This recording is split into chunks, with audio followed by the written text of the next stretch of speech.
Check the mic and make sure it sound right, boys.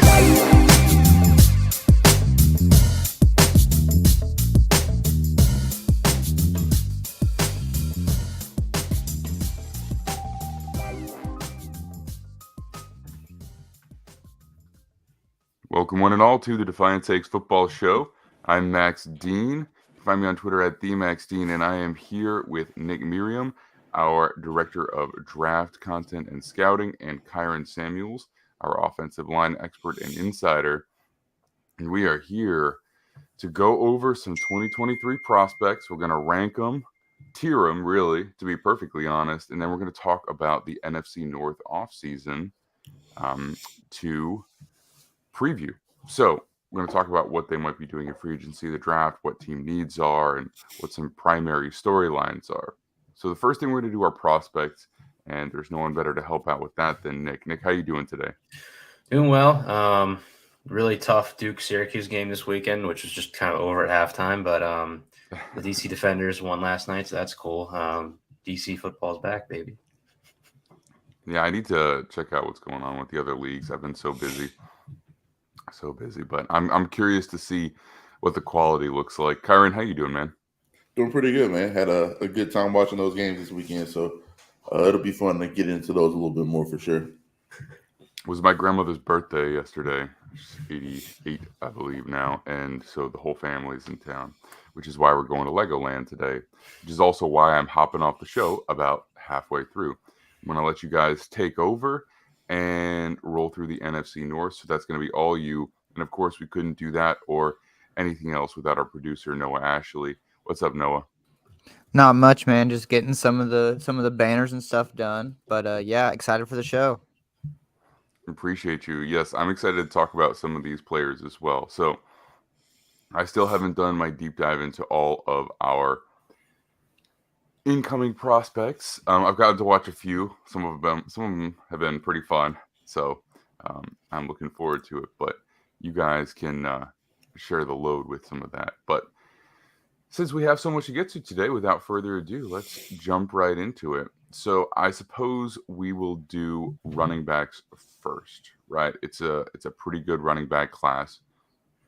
So if we're going to go through your tiers, who do we start with, Nick?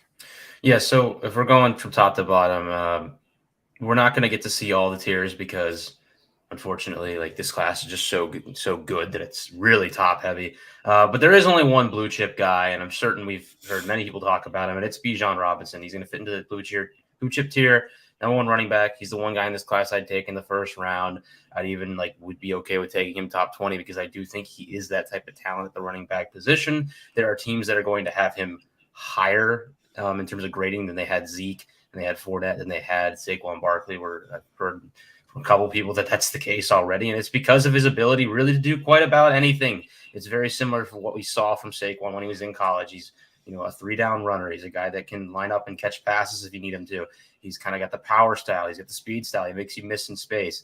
He has good vision. Texas O-line was good, not great. He was able to really take advantage of some of the things they were able to get for him. But he is like the complete package of the running back position. He's a guy that steps in day one and really probably boosts your offense in a way that we don't often see immediately from these top running back prospects. He's just a different guy. And it's the reason we see some people even mocking him top 10 because he truly is this player we've had under our radars for years just because of how well he's played. Yeah, he was fun. I watched 2 full games of him, and he's definitely a 3-down back. It's hard for me to really. I want to see what he runs at the combine, just to know really what his true top end speed is, and how fast he can explode with just some numbers behind it. Because that'll tell me how explosive he can be in the NFL. But in terms of what he can do on all 3 downs, he can pass block really well. He's just like a no nonsense player. You don't see anything wasted from him. His reps and pass pro are really clean. He's perfectly physical with it. He catches the ball really well. He had one really beautiful adjustment down the right sideline. I think he came out of a wheel route and he just, he looked like a wideout. Now, his routes are not pristine, crisp routes with a bunch of cuts, but he can catch the ball very well. So I don't know. I understand why people are talking about him that high. I still wouldn't take him that high. I like him a lot, though. There's no doubt about it. Yeah, I don't quite know where he's going to fit in on my board yet. This position group, obviously being as good as it is, I think makes it a little less interesting in terms of not interesting, a little less like important to take a guy that high in the draft, just because I do think there are legitimate starters at this position that might be UDFAs. Like, it is just that good of a position group this year. I think we could go down the list and there'll be 20 guys that I could see a world where they could be offensive rookie of the year. It's just like, this is like the strongest position group in the class. No one's going to say that because no one really when we talk about strongest position group, we think about like the positions that put 4 to 5 players in the first round, like corner or edge. But it really, this is like maximizing as good of a position group as you could see for the running backs in the draft. Kyron, how are you feeling about Bijan? I really like Bijan. I think he's the clear-cut running back one of the group. I think he has been for a while, though. I don't think it's ever been pretty much a competition, even through the college years. But I do think that there's not as wide of a gap between him and Jahmyr Gibbs as far as like where they'll go in the draft as people might think. I think Jahmyr Gibbs will go somewhere late first round, anywhere from 25 to 32 or 31 this year. But I think that he's just so versatile of a player. He has such of a unique skill set. The comparisons are there. You see a lot of that in him. But the teams that are fringe, Super Bowl teams, the playoff teams of that caliber, or somebody trading back up that can get back into the first round that needs that game breaker, that franchise changing type of player. I think he has too much of a fit need. Like, there's too much of a fit need around the NFL. There's too much of a need for explosive players and a guy that can do a little bit of all. And he does it just like he does the same things as Bijan does in just a different way. He's a lot more explosive. He's a lot more shifty. He's a lot more, I would say, like, he makes people miss in space a lot more. I mean, he's just, they do a lot of the same things in very different ways. And if you watch him play at Alabama this year, he's not a great pass blocker, but he's a willing participant. He's more than helpful in the pass blocking game. I mean, even the Tennessee game, if you watch that game, he had some really, really good pass blocking. And then go back to his Georgia Tech film. I mean, he did a lot of blocking at Georgia Tech. He ran the ball out, but he did a lot of blocking as well. So I think Jahmyr Gibbs is a guy that's the clear-cut number 2, in my opinion. I think that he should be like right behind Bijan as far as where they're actually going to go. Well, let's talk about Jahmyr, because we're going to get into this next tier of backs here, which is just my day one starters. And these are guys that I don't think are blue chip prospects, but they are, 3 down backs. So I think could fit in day one and just play every down for you and produce highly for you. And Jahmyr Gibbs does end up being running back 2 in this group. But we also have 3 and 4, which are going to be Zach Charbonnet and Sean Tucker. Gibbs is clear cut, I think, a little bit ahead of those guys, but I do think there's a gap between him and Bijan. There's a few things. I mean, just looking back at the Georgia Tech tape, that offensive line was horrific. It was really bad. And Gibbs made the most of it. But there's like a clear difference in how he was playing at Georgia Tech versus Alabama. And I think it's a small thing, but like, he doesn't commit as fast as I think I like to see from my running backs. This is a big thing for me, is I just want to see a guy who sees a hole and gets downhill, and that's a little bit of more of a personal preference. Not everyone's like that. Some people don't mind the running backs that dance in the backfield a little bit. Gibbs is the freak athlete in this class. He might just blow up the combine. Like, he has the comparisons because of his ability to, catch a ball and just in space be different than anyone else in this class. But, I think in terms of, like, my comp for him would be more along the lines of like a Cordero Patterson, I think, just because I think I'm not certain right off the bat that he's a guy that you're giving the ball 20 carries to just between the tackles. I think he's really, really good when you get him outside of the interior boxy offensive line. Alabama was really good for him this year. Like, that, the tape he put on tape really launched his stock, in my opinion, because preseason I was not as high on him, but he showed you the explosive upside that gets these running backs drafted early, because if you have a guy who can take a screen and go 70 yards to the house, that's extremely valuable, and he's one of those players, right? So I think he's a guy who realistically has a very good chance he goes late first round. I don't know that I would take him late first round, but I think top 40, sure. He's a very good player. Tucker and Charbonnet are a little more of your kind of commonplace, like workhorse backs, right? Charbonnet is just big, tough leverage runner who will get under a pad level. Probably isn't going to blaze the 40 time, but he's a tackle breaker. Probably want him more in a gap scheme. I know they ran like zone at UCLA, but I don't know if I really want him stretching the field as much, but he showed his ways producing both at UCLA in that scheme and at Michigan where they run a little more gap. And then in terms of Tucker, he didn't really have the best tape this year, but he's shown his ability kind of as a screen running back, as a zone rusher. He's very, very good at his vision on outside zone scheme. A lot of teams are kind of looking for these type of backs that kind of put their foot in the ground, just explode upfield. Supposedly he's going to blaze the 40. I don't think he's as fast as the numbers people are putting out there for his 40 time. I've heard like low 4.3s. I don't really know if that's, but he's a track guy, so he might really know what he's doing in terms of running the 40, and that might be why that number is inflated a little bit. I have concerns about pass protection with him. Not the best pass pro running back, needs a little more reps with that. Syracuse tried to protect him from doing that as much as they could, ran him on routes a lot of the time on passing downs. But his ability to run routes out of the backfield, that helps in that department because you can kind of do that early on as he learns to protect. Kyron, what is it that keeps Sean Tucker and Zach Charbonnet behind your two number one guys? They're just not as. First of all, I really like Sean Tucker. I got to watch a lot of him during college. But they're just not as well-rounded. It's pretty simple. If you look at their physical makeup, Sean Tucker is what you want out of a running back. He's about 5'10", 230 pounds. He looks like a prototype running back, and he does a lot of stuff that you like out of a running back. But he has to be able to pass block in this league. He's not a great receiver out of the backfield. He's good. He's serviceable. He does more than enough, right? But when you look at the Bijans and the Jahmyr Gibbs and even some other guys like Tank Bigsby,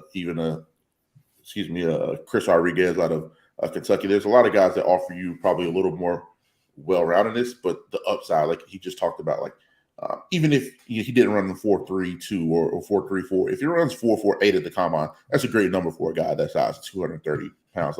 I think that he has some crazy upside. He's shown the ability to make people miss. Syracuse offensive line wasn't great. They had Matthew Bergeron, but they weren't great. Schrader's not the best, quarterback. He's solid, right? He does some really good stuff, some really bad stuff. So they leaned on Sean Tucker pretty heavily this year. So when you're getting that many carries and you're kind of carrying the offense, it's kind of hard to really get a grasp on what your potential level is, because it's never going to be that unbalanced in the NFL, unless it's just a dire situation like Tennessee was this year, where they're on the third quarterback, the receivers are all out, and they're just they're running the ball to Derrick Henry almost every other play. But I think that going forward, you kind of project, a Charbonnet guy. It's kind of funny because in that offense, it's not necessarily viewed as a running offense, but you have to run the ball in those offenses to open up everything else. So he was a major cog in that. And I don't really understand. I don't really know where he would fit scheme-wise in the NFL, what type of people would be willing to jump at him. But I do think he has the skill set. I think he's well coached. He doesn't really make too many mistakes on film. That's a rare thing when you look at running backs, especially younger guys. There'll be some really bad whiffs in pass protection, or there'll be a misread on a run. You don't really see him make too many mistakes, and I think that's something that's really valuable for a guy like him. So when you couple the athleticism and some of the power stuff that he can do well, and just he's very decisive. I know Nick's very high on that. So when you talk about a guy that knows where he wants to go and just gets there, he doesn't make any long decisions. You don't see him pitter-pattering his feet in the backfield. He's not trying to decipher stuff. He's hitting it and going. So I think that's a very key quality for NFL as well when you talk about Charbonnet. Yeah, and just getting into the details behind that theory from me in terms of running back play is that, and this is maybe a little bit of my rugby background showing here, but sometimes the hole doesn't always appear immediately and you need to anticipate it, right? And the faster you can kind of get to that space, the more you help your offensive line out too. Because if you're kind of we kind of talk about this with receivers, like a quarterback's trying to throw a guy open in the NFL, he's not always going to see the receiver open before he makes the throw. He's got to throw him to space. I think the running back has to anticipate, especially in these zone blocking schemes, when the hole is going to open up. And I think, maybe some of these guys are not as good at that early in their career. I think Tyler Algier was amazing at this at BYU, which is why I was so high on him last year. But that is a skill that I think just can protect a lot against a lot of negative plays, which is ultimately what I want for my run game. I don't want guys getting blown up in the backfield. And I'd rather have the guy who's able to churn out the 4 or 5 yards every carry, and the guy who's going, -4 and then 10 and then -4 and then 10, And I think that's the type of running backs that we have at the top of this list. I think they're all guys that I feel very comfortable will, at the very least, protect the floor of your rushing offense. Yeah, I definitely understand that. All right. Since we have 2 position groups to get to, let's move on to who makes up your next tier of runners, Nick. Yeah, so this is just the ridiculously big tier that I think anyone's going to have a bunch of different ways of ranking these guys, and I'm going to be on my own with a lot of these dudes, but we'll go through them. So lead backs, these are not necessarily 3-down guys. They might be first and second down guys that, you want to have a little third down back to kind of cushion their workload, or a third down guy who's really, really good, like a Kamara was early in his career. And then, we kind of view as like the lead back because of how much they do on third downs, and sometimes come in on, first and 10 or second and longs as like a passing down support player. And there's a ton of guys that fit into this tier. And there's probably even more than I end up listing, just because, like we said, this is an unbelievable draft class. There are players in this tier that could go anywhere from mid-second round to 6th round. Like it is a very, very deep group of backs who could step in and play this role for your team. For me, my number 5 guy is a guy that I don't think has been discussed enough in this draft class, and it's Dwayne McBride from UAB. Like I said, I'm a big fan of kind of the pad level, big running back who gets downhill and commits to holes, and that's exactly what he is, right? I think there's a lot of work for him as a passing down back. Like, he is not a guy you're really ready to stick in there on third downs and either pass protect or have a part of the passing game. But the point of this tier is you either have to do one or the other. And for me, like first and second down, this is a guy that can make the toughness of your football team become a reality on his own. Like, he is a dude who, you watch him against Georgia 2 years ago, and they're not really creating holes, but he's finishing runs. Like, he is getting up and over and just running over dudes who got picked first round in Georgia last year. The more I watch Dwayne McBride, the more I like him. He's like a type of player that, I know other dudes are going to have him like RB12 on this list because there are a bunch of SEC players, a bunch of, other players from big programs that have flashed numbers and production at higher levels and big games. But Dwayne McBride made this UAB offense go. It was not a great offensive line. They played some difficult competition considering the schedule of I don't remember if they're Conference USA or not, but yeah, they're Conference USA. They go up against some SEC schools too along the schedule when they're out of conference. And the production for him never dipped against higher competition. And even so, one of the most impressive game tapes that we've seen from any of these running backs, in my opinion, was him against BYU last year in the bowl game, when UAB literally said, all right, well, Dwayne, we're just going to have you run like Wildcat, and we're going to just run zone over and over again, see what happens. And he took over that football game. And that's a BYU defense that I can be physical and difficult and produces a lot of interior defensive linemen and linebacker types, that more special teamers, but they do a good job with that. He bullied them, and that's what I want. I want a tone setter at my running back position, and I think he is that. So he checks in at 5 for me. Number 6, 7 are going to be very similar players, Deuce Vaughn and Tyjae Spears. These are the third down back types, right? Deuce Vaughn, I think, actually might have a little more versatility of playing early downs for me. Like, I'm one of these people who really doesn't care about height. Like, I think, honestly, being short is a huge advantage from a running back's perspective, just because it's natural leverage. And I think Vaughn really runs behind his pad level well. He's added weight exactly how you want from a guy who's 5'6", 190 pounds. And he shows that versatility on third down, just to be a pass protector and a pass catcher.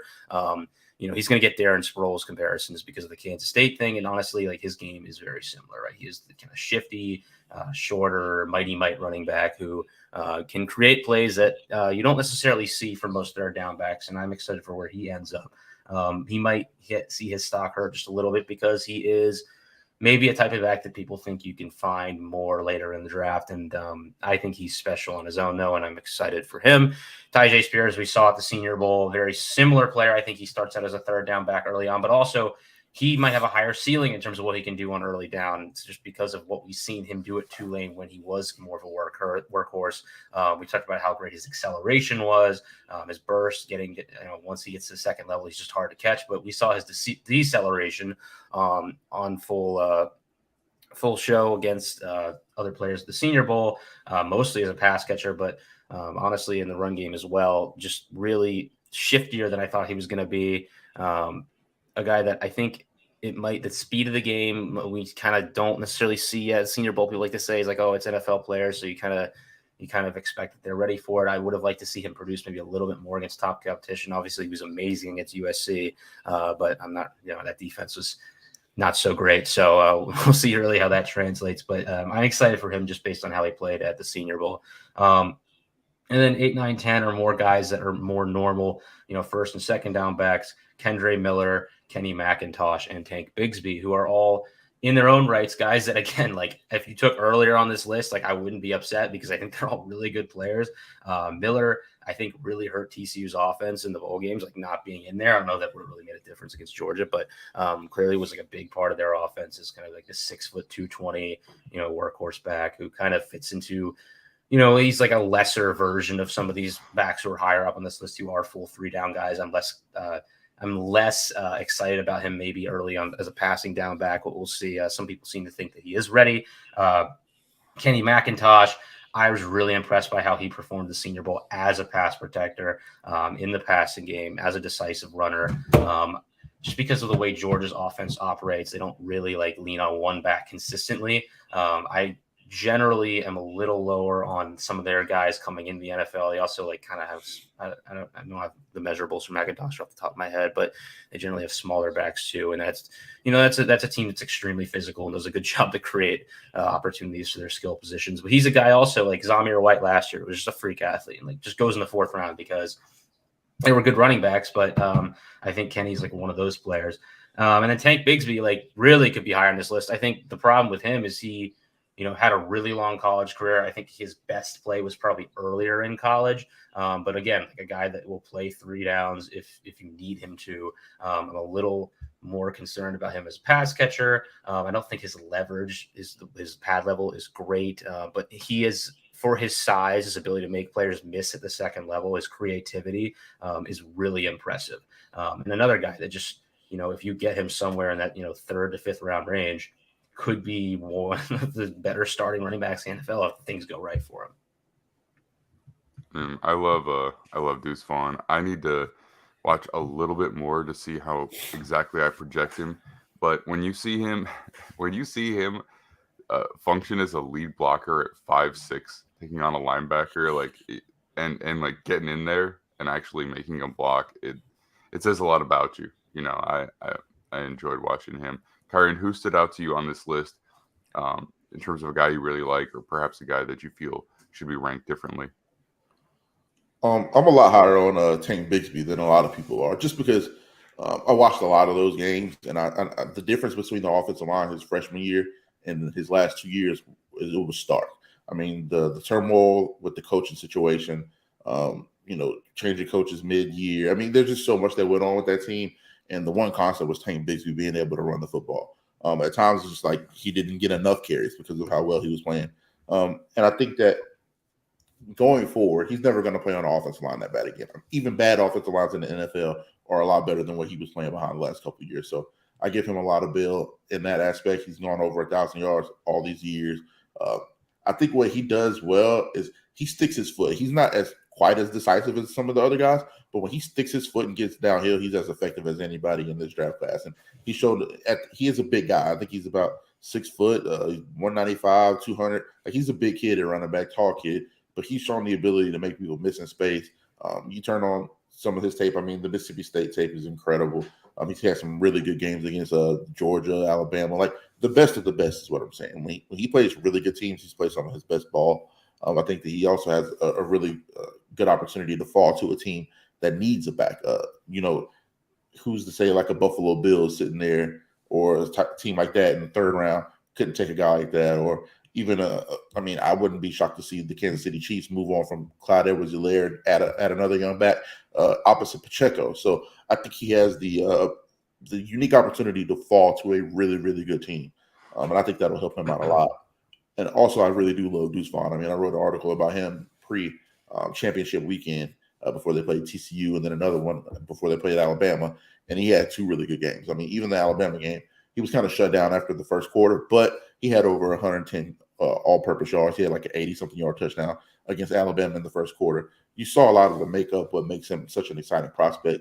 I mean, listen, size is a hindrance for a lot of guys, but I think that, like I said, there's so many places that have different fits now that can use him in a bevy of ways that he'll be able to get on special teams. I think it makes him plays on special teams to kind of, boost his stock a little bit. He's another guy that I can see getting a chance and then just taking the chance and making the most of it and being a very solid contributor. And the other guys that I think that were, pretty good on the rest of that list is Dwayne McBride. When you talk about production, I mean, he's been the most productive back in college football the last 3 years. I mean, I don't think it's pretty much a debate. And like you said, against the good teams, the Georgia tape, incredible. The BYU tape, incredible. Against the best teams, he played his best ball. And, kind of the opposite of Tank, they overly used him in college, I believe. So that's one of the things that I'm kind of concerned about. But I don't think that, contrary to like what people believe, I think a lot of these running backs are going to have a pretty solid, long, healthy career. A lot of these guys haven't been injury prone. We haven't seen a lot of guys that miss significant time with injury. I think they're actually relatively in really good places for their body, especially a guy like a Kenny McIntosh. Like you said, they're a running back by committee group. He's never been the guy. Like it's always been him. You have 2 or 3 more backs behind him that are going to split the carries and kind of take the load off of each other. So I think that a lot of these guys are in really good places with their body, which is almost the most important thing here. But I think that's a thing that's kind of been different about this running back class as opposed to the classes we've seen in the past. This one will be a lot healthier going forward. Yeah, and I want to say really quick, just how many names of guys that I'm like annoyed I can't like talk about in this top 10, because the next year would probably be role playing types that you kind of fit with these lead backs that just might play lesser part of your offense. But I mean, Chris Rodriguez at some points was a top back in last year's class, went back to school when I don't remember if he got injured or whatever, but he ended up going back to school. Roshan Johnson, people love, had a decent Senior Bowl and was just a backup to Bijan Robinson. Chase Brown early in the year had like Heisman talk. Israel Ebenekanda might run in the low 4.3s. Devin Achane might run in the low 4.2s. Like it's just Eric Gray. He could end up being the steal of the draft. Yeah, Devin Achane. Eric Gray, had also a very good Senior Bowl. And there's guys like lower in the list that I don't think like Christopher Brooks is like the replacement for Tyler Algier at BYU. Physical runner. Loved watching him play this year. It's Xavier Valade from Arizona State. No one talks about that kid. Like he was like their entire offense before they started rotating some of their position groups and found some younger stud receivers, which I'm excited for next year. But he was being used as like everything for that offense, as a receiver, like a kick returner, as a running back, and producing at a very high level. Has some of the more impressive like highlight reel plays from this group. And then even like Mohamed Ibrahim, who's probably because of injuries and long career going to be lower, but just extremely productive at Minnesota. It is an extremely deep class, and it's going to be fun to see which of these guys pop. Right, we haven't even talked about Zach Evans. Yeah, which I can see going. He could be a late second round, early third round pick. I mean, he has as much value as you could probably hope for at the position. If you're talking about third, fourth, even like I said, somebody could love him so much. You see him go late second round ish. I think he had a really, really productive college career, and he's never been, necessarily a heavy low back as well. Like he's not going to be too beat up. I mean, he's just in a really good spot right here. A lot of these guys have a lot of opportunity to kind of make a statement for themselves at the combine. I mean, like the Senior Bowl and all that stuff is great, but you're not necessarily ever going to be like, the star of the show at those events. You can do a lot for yourself, like a pass pro, like you said. Like it was very notable because a lot of guys aren't really good at it. When a guy was really good at pass pro at the Senior Bowl, we noticed it, like Kenny McIntosh. But the stage is set for them at the combine. Some of these 40 times, some of these agility drills, we're going to see some of this skill on display. It's going to be a huge opportunity for a lot of these guys because, say, a guy like Zach Evans runs 4.38, he's going to jump up and shoot up people's boards, especially when they get back into the tape. So, a lot of depth here, like you said. I'm really excited for the combine because I think it's going to be probably more important for this group than any. Mm-hmm. This is a position group I'll be watching probably from now till the draft happens because I'm going to be rearranging it a lot. It's very fluid, and I think that teams are going to be wildly different on their rankings of this position group as well. Yeah, I know that the combine is really secondary in terms of tape, but the one thing about running backs for me is that the way that the game has changed, speed at that position, it really does elevate you in terms of, I think, how dangerous you can be. I mean, we're not really in the time anymore where a running back who grinds out 5 yards a carry just on the regular is that valuable. I think, that devaluation of the running back position kind of speaks to those guys more so. But if you have a home run hitter, a guy who can, a guy that can impact safety play because he can take it, 30, 40, 50 yards or whatever the case might be, that's a guy that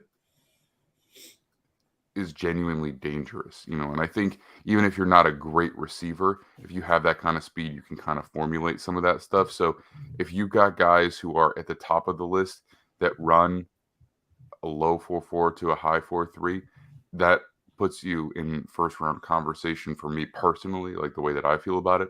And it also elevates the smaller guys. I mean, like an A-Chain is probably going to be undervalued this year, I think. For that exact reason. Some but people I just really want to like him. I mean, he could go anywhere too.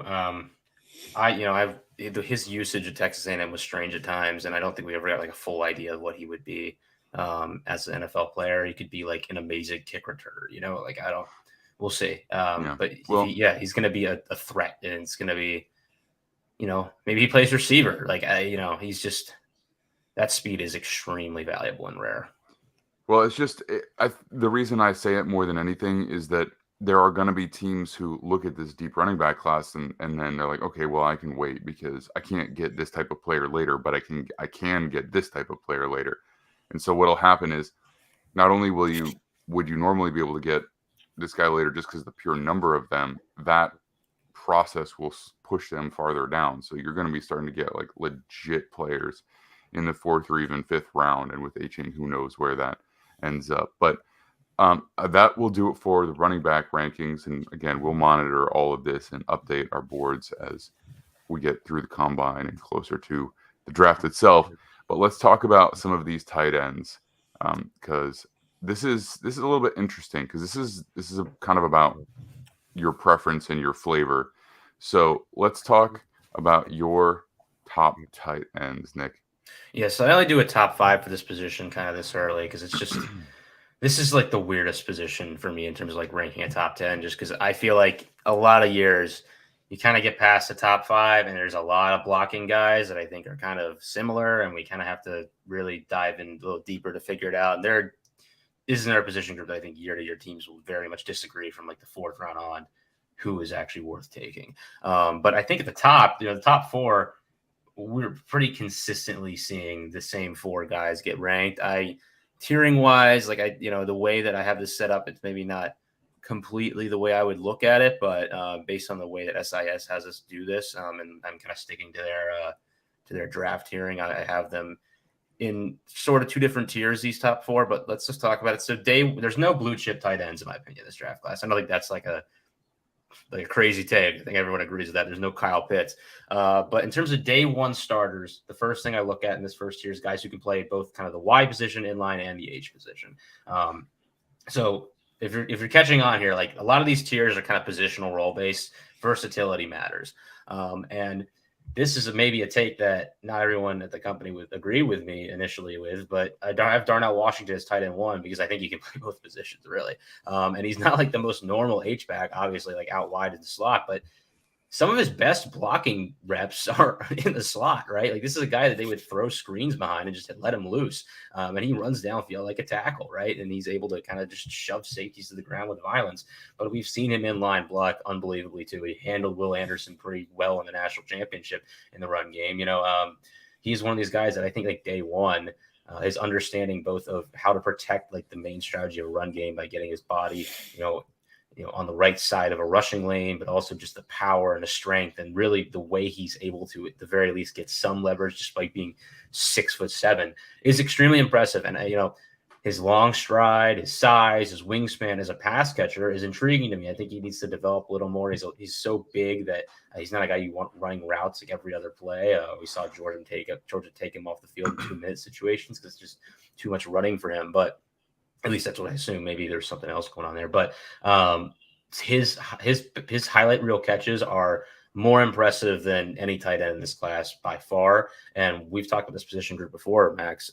I think this is a position that you need to be drafting for upside if you're going early. I don't want like Kyle Rudolph was a good tight end in the NFL, right? But that's not a guy I want to draft in the first round. Like it's just I think that those guys you can find from the second round to the sixth round. Like we just saw Kate Otten go in the fourth, and like he's a guy that I was a little lower on going into the draft. I think Tampa took him earlier than maybe teams were going to. And you kind of saw like the okay pass catching ability and the blocking ability, and it translates because he just has the savviness to settle in zones and get open. I think you have a lot of that at the tight end position early in this draft with like a little added athleticism after the catch, which is great. But when I look at a guy like Darnell Washington, if you can somehow make it so that he can consistently run routes, be a part of your red zone offense, or you get him the ball in space, we've seen the special with him with the ball in his hands. And I don't think other players really have that. And it's extremely intriguing because if you either get this guy to work as a pass catcher and he's just a unique unicorn threat, right? Or some people talk about him just adding weight and playing left tackle, which is just also like, if that's like a possibility for a player you take at this point in the draft, this position, I'm all in. So, and he produced against the best teams in the SEC at the highest level. I'm a little like, I think that we're too caught up in like the weirdness of him as a prospect to have him higher and draw on draft boards. And I think it's weird, like closed-minded thinking, because I think a lot of scouts see a player like this and they're like get excited, and I feel like we're not super excited about him because of the type of uniqueness that we're dealing with here, which is just it's a little I don't understand why this specific type of player doesn't go as high, because Johnny Woods is a top 70 pick last year, and I think he's like a lesser version of this guy, and PFF has Darnell like 60 on their board right now, and I just like I don't know, like Darnell Washington is a better prospect than Jelani Woods, by like a good margin. I love Darnell Washington. So I was super intrigued by him as just hearing about his physical measurements and some of the stuff he could do. And when I actually watched him, this is a tight end that I can get behind in the first round, because day one, like immediately, he does something special. And that is as a blocker. Even most blocking tight ends are not necessarily going to be day one contributors in that role. And he can absolutely do that. I mean, the way that he can combo block from the tight end position is pretty nuts. Like he can take two guys out of a play. He hits the first guy. He's got enough force to create space. He's got the athleticism to get to the next guy deep. His length is outrageous. So even if he's like not there super fast, he still gets his hands on you. His technique as a blocker is really good. His leverage is great. I mean, you're not going to find another tight end in this class who does anything even remotely close to that. And no, he's not a super shifty guy. So are his routes going to be like, he's not going to be running like George Kittle type of routes out there, but he does get up to speed nicely, and he's really hard to bring down just because of his size. I mean, there are not a lot of players in the NFL who can take him without perfect squaring up and actually bring him down. So he's going to require a second tackler pretty often. And so, I mean, and then just adding what he can do as a red zone threat or a short yardage guy, this guy is really special to me. I understand what the hype was with Kyle Pitts. To me, he's just more of a big slot than really a tight end, at least to maximize his value. This is a legit tight end that I would take in the first round. And so I couldn't agree with you more, Nick, and I probably like him even more than you do. What do you think about Darnell? Because he is kind of a polarizing guy, Kyron. Well, first thing I'll say is that talking to people like at the Senior Bowl, talking to people that are getting ready to go to the combine, and talking to some of the people that are like in these buildings, I know that there's two people that I've talked that have been talked about a lot higher than like the media and like all that stuff has been talking about, and that's Darnell Washington and Tyler Steen. So apparently people in the buildings like him a lot more than the media and the guys that are doing draft content and that sort of a thing. So that's good to hear that he's a lot higher on the boards than people might think. But I mean, I love Darnell Washington. There's nothing to really talk about when you talk about him to me. I mean, the tape is the tape. I think people are overcomplicating it. Like Nick said, I mean, you look at his blocking ability, what he's able to do in space. He's not just an inline blocker. Like you said, they throw a lot of screens out there, and he's the lead blocker on the screens. When you look at his catch radius, some of the catches, I mean, immediately what pops into my head is the Missouri game. They were losing that game. They were struggling very badly. Brock Bowers was getting taken out of the game. They weren't doing it. Stetson had one of probably his worst games at Georgia. But when they needed it more than anything, Darnell made some of the craziest catches you'll ever see, especially for a guy that size. So his catch radius, his catching ability, I think he averaged like 16.1 yards per carry, which is insane when you couple that with his blocking ability. He's more than viable in the pass game. I think he is just tapping into his potential, especially like you think of a West Coast team. I think about what he could be for a team like the Miami Dolphins or even like a Philadelphia Eagles if they're able to get him in the second round. Like how much he could unlock their run game even more and be a crazy threat opposite Dallas Goedert. Just a lot of those West Coast teams, if you can get a guy like Darnell Washington, the potential is unreal. The potential is just remarkable to think about. But as far as the prospect, I don't think that there's too much to even discuss. He's exactly what you want out of a tight end. You can move around and use him wherever you want. We've never seen size like this in a tight end. I mean, people say that he's 275. I wouldn't have doubted that he was like 290 when he was at Georgia. Like at his peak, at his size, he was probably pushing 285, 290. So we don't see guys this big very often, especially coupled with this athleticism and the tape to back it up. It's not like we're just projecting here, like we didn't see a lot of it. No, you saw a lot of it on tape. So whatever you need him to do, he will be able to do. He's that skilled. He's that big. He's that gifted. And I think he's only going to get better as a pass catcher going forward. The more balls you can get to him, the better. I think he's shown that he's more than capable. Yeah. I mean, again, I think the one comparison in terms of size is Jelani Woods. And Woods stepped in this year and was pretty decent as a pass catcher, I think, year one. And I think you didn't see the athleticism translate as a pass catcher immediately in college. And so that was a whole thing they had to figure out. And he isn't necessarily like an amazing blocker yet either. Darnell has that. And the question for him coming into this year was like, where's the production as a pass catcher? And he was like, way more productive than he had been in previous years. And he was a couple percentage points off of Brock Bowers from average per catch. Like they were very comparable in the average per catch department. So and Bowers is all about targeting, throwing the ball too. So I just, I'm in. I'm all in on Darnell. Finishing out this group though of guys who can play a Y and H. Michael Mayer is 2, and Dalton Kincaid's going to be 3. I have Kincaid a little lower than the other 2. Some people in the media, like, and maybe this is just Daniel Jeremiah, but some people think Dalton Kincaid is like really rising up draft boards. I don't know. I haven't heard anybody from like league people that I know about that. Kyron might know differently. Mayer is a guy that I watch more and I understand why people are really high on him. I think the blocking thing is a little more questionable. Like some people believe Michael Mayer is a really, really good blocker. And I think he's physical, he's strong, and he's willing. But there are some things with pad level, getting his hands in the right places, committing with his feet, I just finishing blocks as well. Like finishing he gets blocks, in good position and he loses position sometimes, and those guys are making the plays. So he's not unlike Darnell. Like Darnell's a guy you can put it and have him pass protect, and he's going to be like another tackle. Like it's just that's an element for a defense that's difficult to adjust to. Like this guy could be a 6th tackle or a legitimate downfield threat on the field. Michael Mayer isn't that. Like I think Michael Mayer has the most potential to be the guy, maybe outside of Luke Musgrave, we'll talk about later, who has the Travis Kelce ability to play mostly H, and he has the savviness to get open, find space. He uses his hands really well to separate, kind of in the most legal way you can, like a veteran tight end would, and then turn up field and gain yards. And he moves well for his size, and he produced in college, and that's great. Like that's what you want from a tight end. I'd probably take him the late first round because of that.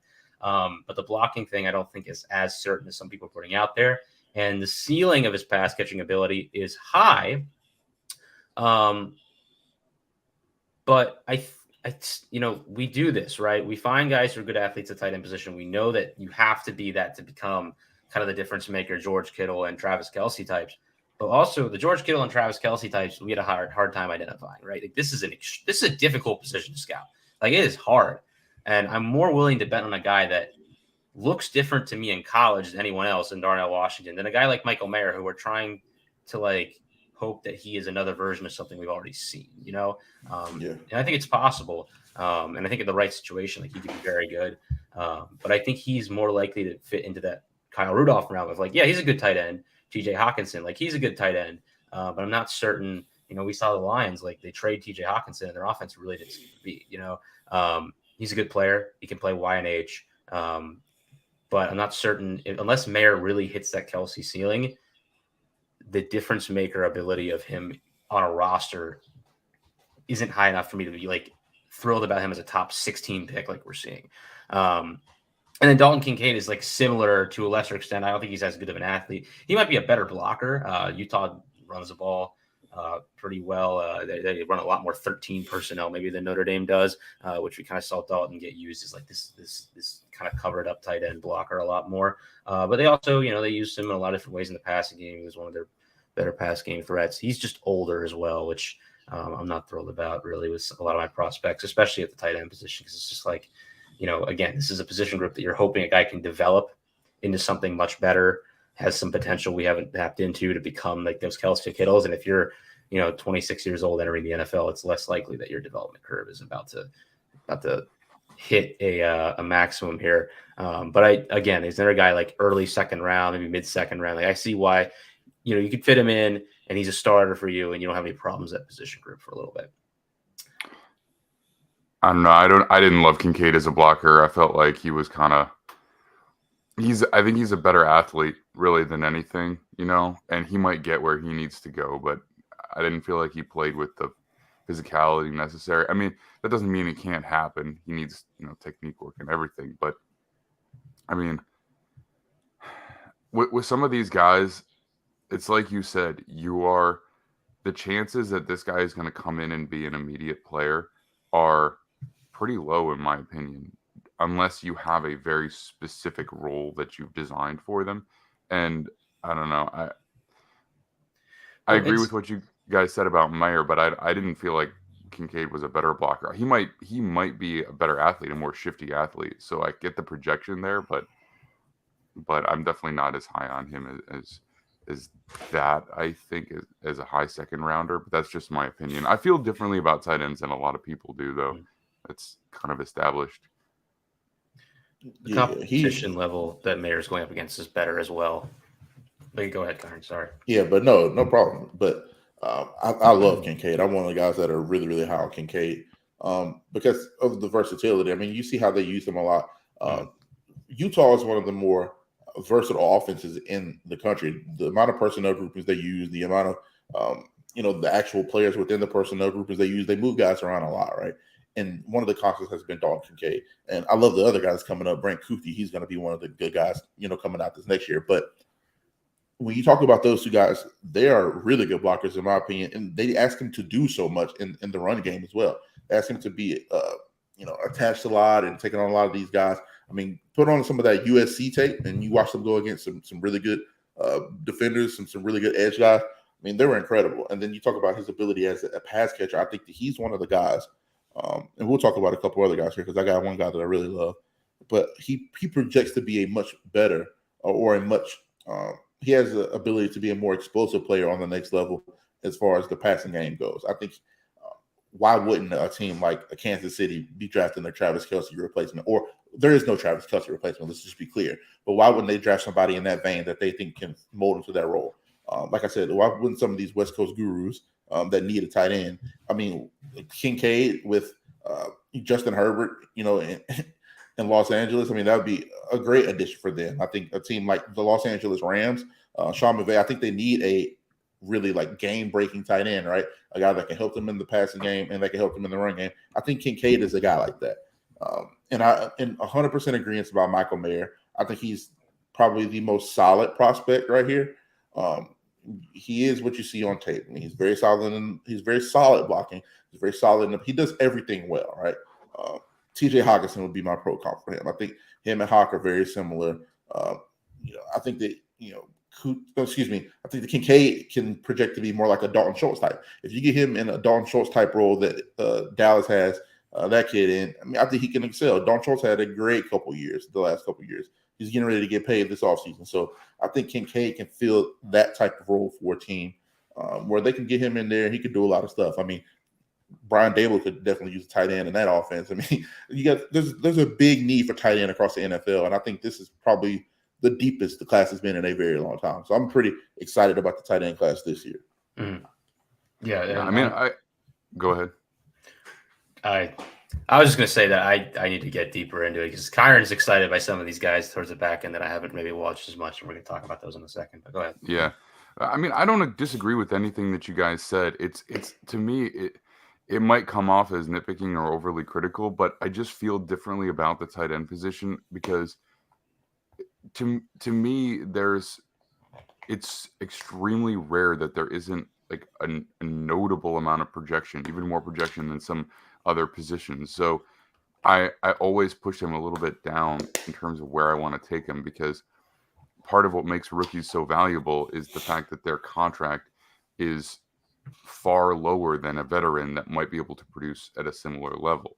And so any guy who becomes like a day one type of player in more than just a niche role, I feel differently about that. That doesn't mean that I'm not high on them and what they could be. And I fully agree with everything that you guys said in terms of who they are. I mean, Kincaid's definitely a really cool athlete at that position, and he makes a lot of highlight catches deep down the field. He's got good hands. So I see what you're saying. But to me, it's like that's like a 2 or even maybe more year project in terms of having him as like a focal piece of your offense, like a Kelsey would be, but that's all I have to say about it. Kyron, why don't you hit your other guys that you wanted to mention, and then I'll get out of here and let you guys take over for the NFC North. Well, I really, really love Tucker Kraft out of South Dakota State University. Small school kid, but I mean, he has the tools. I mean, I know that it's FCS, so he's definitely an outlier in that level, but they call him Baby Gronk up there. I mean, they love the kid. He's 6'5", 255. I love him, man. I think he's a great inline. He's not just a good blocker. And I know the talent competition, whatever, but put his tape on against, Iowa when he goes up against Big Ten nasty trenches. He looks the same as he looks against everybody else. Some of the pass catching ability that he has is pretty outstanding because those are things that translate no matter where you are, right? FCS, D2, D1. The ability to catch the football is the ability to catch the football. Mm-hmm. And some of the catches that he's able to make, one-handed catches, bringing stuff in close to his body, catches in the snow. I mean, things like that matter, right? You get a guy like that in some of these weather conditions that has done it before, that has been through it, that can make a world of difference when you're talking about these playoff games. I mean, I'm sure Buffalo would have loved to have I think Dawson Knox is a fine tight end, right? But Buffalo guys really struggled in that snow as opposed to the Bengals guys, which is kind of funny when you think about it. But little things like that matter a lot. And I think Tucker Kraft is one of those guys. He's projected top 75-ish, top 70 range. So I think he's probably pretty accurately, pigeonholed right here. But I don't think he's a name that people are talking about as much because, he comes from a small school. Even though they did win the FCS National Championship, they've been in like 3 out of the last 4 now. They beat North Dakota State 4 times in a row. So they're pretty much taken over as top dog at the FCS level. So he's notable in some aspects, but nationally, I think he's going to do a lot for himself here in the next couple of months. I mean, the pro days, the combine, and then get closer to the draft. You'll hear this name a lot more. But Tucker Kraft is a guy that I'm really excited about. And I'll let you talk about Musgrave because, I really like him too, but I know you have a lot more to say about him. Yeah, and just to say South Dakota State, this is a program that produced Dallas Goedert, who's like one of the top tight ends before too. They're not strangers to this. He's a guy I'd like to dive into more. I heard some really good things when we went on and watched. Side note before you get going, they have a running back that's going to be – I think he should be really highly touted next year. Isaiah Davis is one of the best running backs in the country. He has a prototype body. He's about 5'11", 6 foot, 215 pounds. And he's just a tough runner, man. He gets after it. That's some really good offensive lineman too. Like when you talk about sneaky NFL talent, they have a lot of it at South Dakota State. So I think you'll start to see them churn out a lot more talent here at the NFL level. But go ahead with the good to see. Good for South Dakota State. Love to see it. Musgrave, he's tight end 4, and I'm going to put him in a tier below where he's a Y or H starter. And I think he's an H to start out because I think the reason you draft this guy is you hope probably by year 3. Because I don't think he's ready that he develops into a guy who can really be like a really good pass catcher. And his thing is just he had 3 games this year before he got hurt. He was highly productive at Oregon State. Now, we can talk about Pac-12 competition. If it's as high as the SEC, it's not. And that's like a whole thing in itself. And it was only 3 games. Maybe he, has 400 yards in 3 games, and then it kind of becomes nothing the rest of the year. Tight ends have streakiness like that sometimes. But when we went to the Senior Bowl, we watched this guy. Everyone's talking about, he's huge and he moves different. And you saw it. Like he moves different as a tight end. He's going to blow up the combine.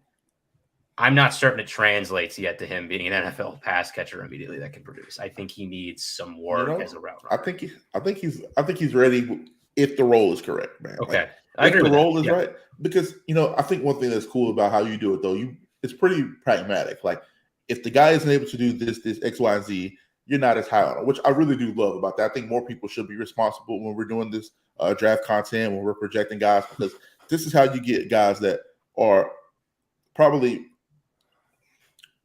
wrongly given too much credit, wrongly given too much hype, and then they can never live up to it. A guy that I'll use, for example, because I was very upset about how he was projected, was Jordan Davis.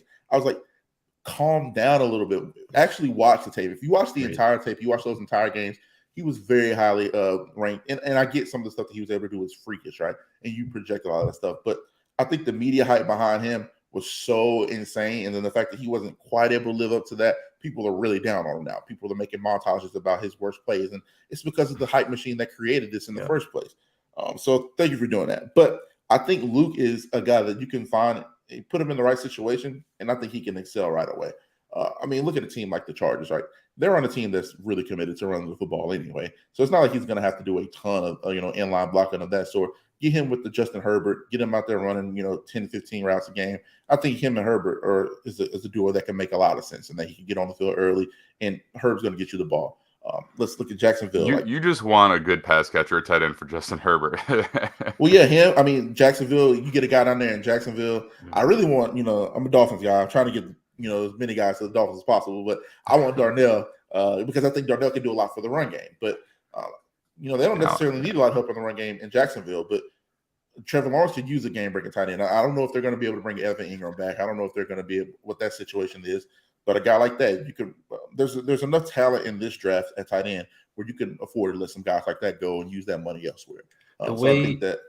Go ahead. The way you earlier said running back position, like some of these better rosters can look for a game-breaking like weapon to like add to their offense. That's what Luke Musgrave is going to be in this draft. Like if you're the Chiefs, 100%. The Eagles, or one of these teams that's like contending for a Super Bowl, you draft this guy, and if he hits the ground running, you've got a game-breaking extra threat in your offense that really 100%. Transforms who you are. Even the Patriots have way too much money at tight end. They're probably going to be looking to move on for some of these guys at tight end. I think Tucker Kraft has New England Patriot written all over him. But a lot of these guys, teams like that, tight ends aren't cheap, man. Once you find a good tight end, they're paid very well. They're asked to do a lot. So I think a lot of these teams will be moving on from their tight end this year, and we'll see a lot of guys, young guys get taken because I think the class is that deep. Mm-hmm. Yeah, and I listed Sam Laporta here, but I think there's a group of Y guys that are, pretty good blockers who could become from the Big Ten, who could do some things as pass catchers, more in that Kate Otten realm of like decent tight end fill-ins. I think Sam Laporta, Luke Schoonmaker, Cameron Latu. I think we showed some good things at the Senior Bowl, but Brenton Strange, also a guy maybe a little lower on some people's boards, I like from Penn State. There's generally a good amount of these type of players that are in the draft that I think some of these guys are more veteran and ready than maybe perhaps you normally would see. I think Laporta fits into that, considering what they do at Iowa, which is a lot of, 12 personnel run the ball and throw it to your tight ends. They even ask their tight ends to go out wide a lot because they just don't have the receivers. But it's a better group that I think it's getting credit for because people are looking at those top four and they're like, wow, look at those guys. But there's more, third round, fourth round, fifth round support than you would think. And even later on, I gotta watch more of these guys. You're a big Braden Willis fan. I didn't even watch him as much as I should at the Senior Bowl. Because it's kind of hard to talk about him accurately because he wasn't a huge inline guy. I mean, he was almost primarily an H-back. I mean, he took a ton of H-back reps. Mm-hmm. But I think that he's a guy that, when you turn the film on, he's 6'4", 245, 250-ish, and you're probably expecting to see a lot of route running and all that. But you really don't see a ton of that. He's blocking his butt off. I mean, he's in there in the trenches. They're sending him back on, we called it inverts, or we would call it like a tracker where he's the tight end play side and he comes back and cuts the backside guy off, or he's pulling play side. I mean, he does a lot of stuff where he's the lead blocker. They're pulling him around, and I think he has great ability. And then he actually showed a lot of pass catching ability this year. I think he had like 650 yards, like 8 touchdowns or something like that. So he was very active in participating in the pass game as well this year, which shows a little bit of his growth because he was almost primarily a blocker. So you have guys like that 4th, 5th round that you'll be able to use and add a ton of value. Even a Cameron Latu, I think that he hasn't shown a ton of pass blocking ability on tape at Alabama, but then you go down to the Senior Bowl, he was one of the better tight end blockers down there. So I think that's why those bowl games and stuff like that is valuable, because some of the stuff that you weren't able to show on tape in college might be due to scheme, might be due to coaching, whatever it is. He was able to showcase a little bit of his pass blocking ability and his run blocking ability, which he hadn't really shown on tape at Alabama. So a lot of teams are very high on him. He won Practice Player of the Week down at Bama. I think like a Saints would be great for a guy like that. Like, there's a lot of teams that can use a tight end, a red zone threat, third down type of guy. And I think Latu's and the Brady Willises of the world can help a lot of teams out in the mid to late rounds, because they'll probably be their 4th, 5th, 6th round. Mm-hmm. It's funny, Kyron, that what you were talking about before about like actually being genuinely, critical of things that guys are not quite as good at, because a lot of people just don't want to hear it. You know what I mean? They just pick a favorite player and then they want the hype. They just want to generate that. I mean, we're at that time of year. The comments are already rolling in. You say all these great things about a guy, and then you say one thing that you're like, oh, he could probably improve on this, but he's still one of the top players in the draft. And then people get upset about that one little thing that you mentioned. So, it's just, that is what we sign up for doing this, around this time of year. But guys, appreciate you. I am going to bow out and go take care of some business before we get on the way to Legoland, which I'm very excited to take my kids to. And I will let you guys talk about the NFC North. Noah, thank you. And I will see you guys all this Thursday. Yeah, have fun, man. Have fun. Yeah, before you get going here, though, piggybacking off of what he said, you'll see a lot of the same 4 or 5 clips for certain guys, regurgitated this cycle. So I would advise people, the game is more accessible than it's ever been. You don't have to listen to everybody. I mean, you can probably, get some of your baseline of knowledge from a lot of people, right? But go watch the games for yourself. You can find most of the stuff on YouTube, or you'll find some sites that'll have some stuff up. Go watch these games for yourself, man. I won't say the name because I don't want to feel like I'm, crapping on the kid, but there's a lot of clips rolling around from a quarterback that played against Northern Illinois this year. Really good the first half, right? But go watch the second half of that game. All the clips and the highlights that you're seeing in the game, go watch the second half of that game against the very same team, and you'll see how much you struggle with that game. So sometimes these clips don't paint the full picture. I understand a lot of this is based off of projection. You use the clips to show, hey, this is what the kid can do when he's in his groove, when he's at it, operating at his peak. This is the type of ability that he has. But I think the tape should tell you more of the story, because it's what you get most of the time. If you're consistent in that, you'll see a lot more of it. You can use a lot more examples. If you find yourself using the same 4 or 5 examples to back up prospects, probably not a good thing. Yep. That's the thing. The media gets too bogged down in the specific rankings of these players, which I'm saying as someone fully who just came on the show and ranked all these players, just stupid. But really, I think the important thing to do, and this is why I try to create tiers for these players, is to have like an idea of what their role is going in the NFL. Because depending on like whoever tight end 4 versus tight end 8 is here in tier 2, and maybe Musgrave is different. So maybe it's tight end 5 versus tight end 8. An NFL team might have a player higher, but maybe they had a really good interview with a kid, and the coach says, hey, man, I really want to work with that kid. And might have a little bit of a lower grade, but they're in the same tier. Might as well draft them like at this pick where we would draft either of these players. There's a little more nuance to it than just like rankings, and a lot of these guys, I think it's important to have an idea of the realm where they could be projecting from floor to ceiling than rather this player is this. I think he's this, because it's never a single data point. Even the NFL, we still discuss like how good players are based on a wide range of games that can fluctuate from Dak Prescott throwing the game away against the Niners to a historic performance against the Buccaneers. In the reality, Dak Prescott's somewhere in between that, right? And so we have a descriptive role of what he is in the NFL. That is a franchise quarterback that, isn't quite elite, right? And there's nothing wrong with that. And that's why no one is wrong to rank him the 7th best quarterback in the NFL or the 14th, right. It's somewhere in there. As long as you don't think he's number 1 or number 22, you're kind of right. So no, I agree there for sure. And I mean, just nuances needed to be added, like almost 9 times out of 10 here. There's a lot of blanket statements thrown out of there. There's a lot of I will use Michael Mayer, for example. He's just the guy that people are talking about because they've been talking about him for so long. Mm-hmm. When you really get into the tape and you break down what's going on, and I don't even think it's like a prospect fatigue thing at all. I see a lot of people saying that, so it's prospect fatigue. We've just been talking about him for so long. I think the inverse is also true. Like, we've just been talking about him for so long, so you're going to put him there. I mean, it's the same thing when you're talking about a Bryce Young. Even if Bryce had a bad year or a down year, I think people have been highly touting him for so long. He was a 5-star out of high school, Heisman Trophy winner. Like, people would have been like, hey, look, this is what the kid put on tape. We're going to take him this high regardless. So I think that, when the guy's been in the spotlight for so long, you could probably kind of throw him to the side a little bit. Like, you know what? We know what he is. He's that. We're going to keep him there. But I think if you're actually watching the tape and breaking stuff down, especially if you have a fit in mind, like you talked about, if you're watching this stuff under the lens of, hey, this is where we're going to put this guy, how are we projecting him to be an NFL player, not just did he succeed against college talent? Because I could go take, Joe Blow from, D2 school that dominated his talent, or I could take whoever from Jacksonville State, where I went to school at an FCS level, now moving up to Conference USA.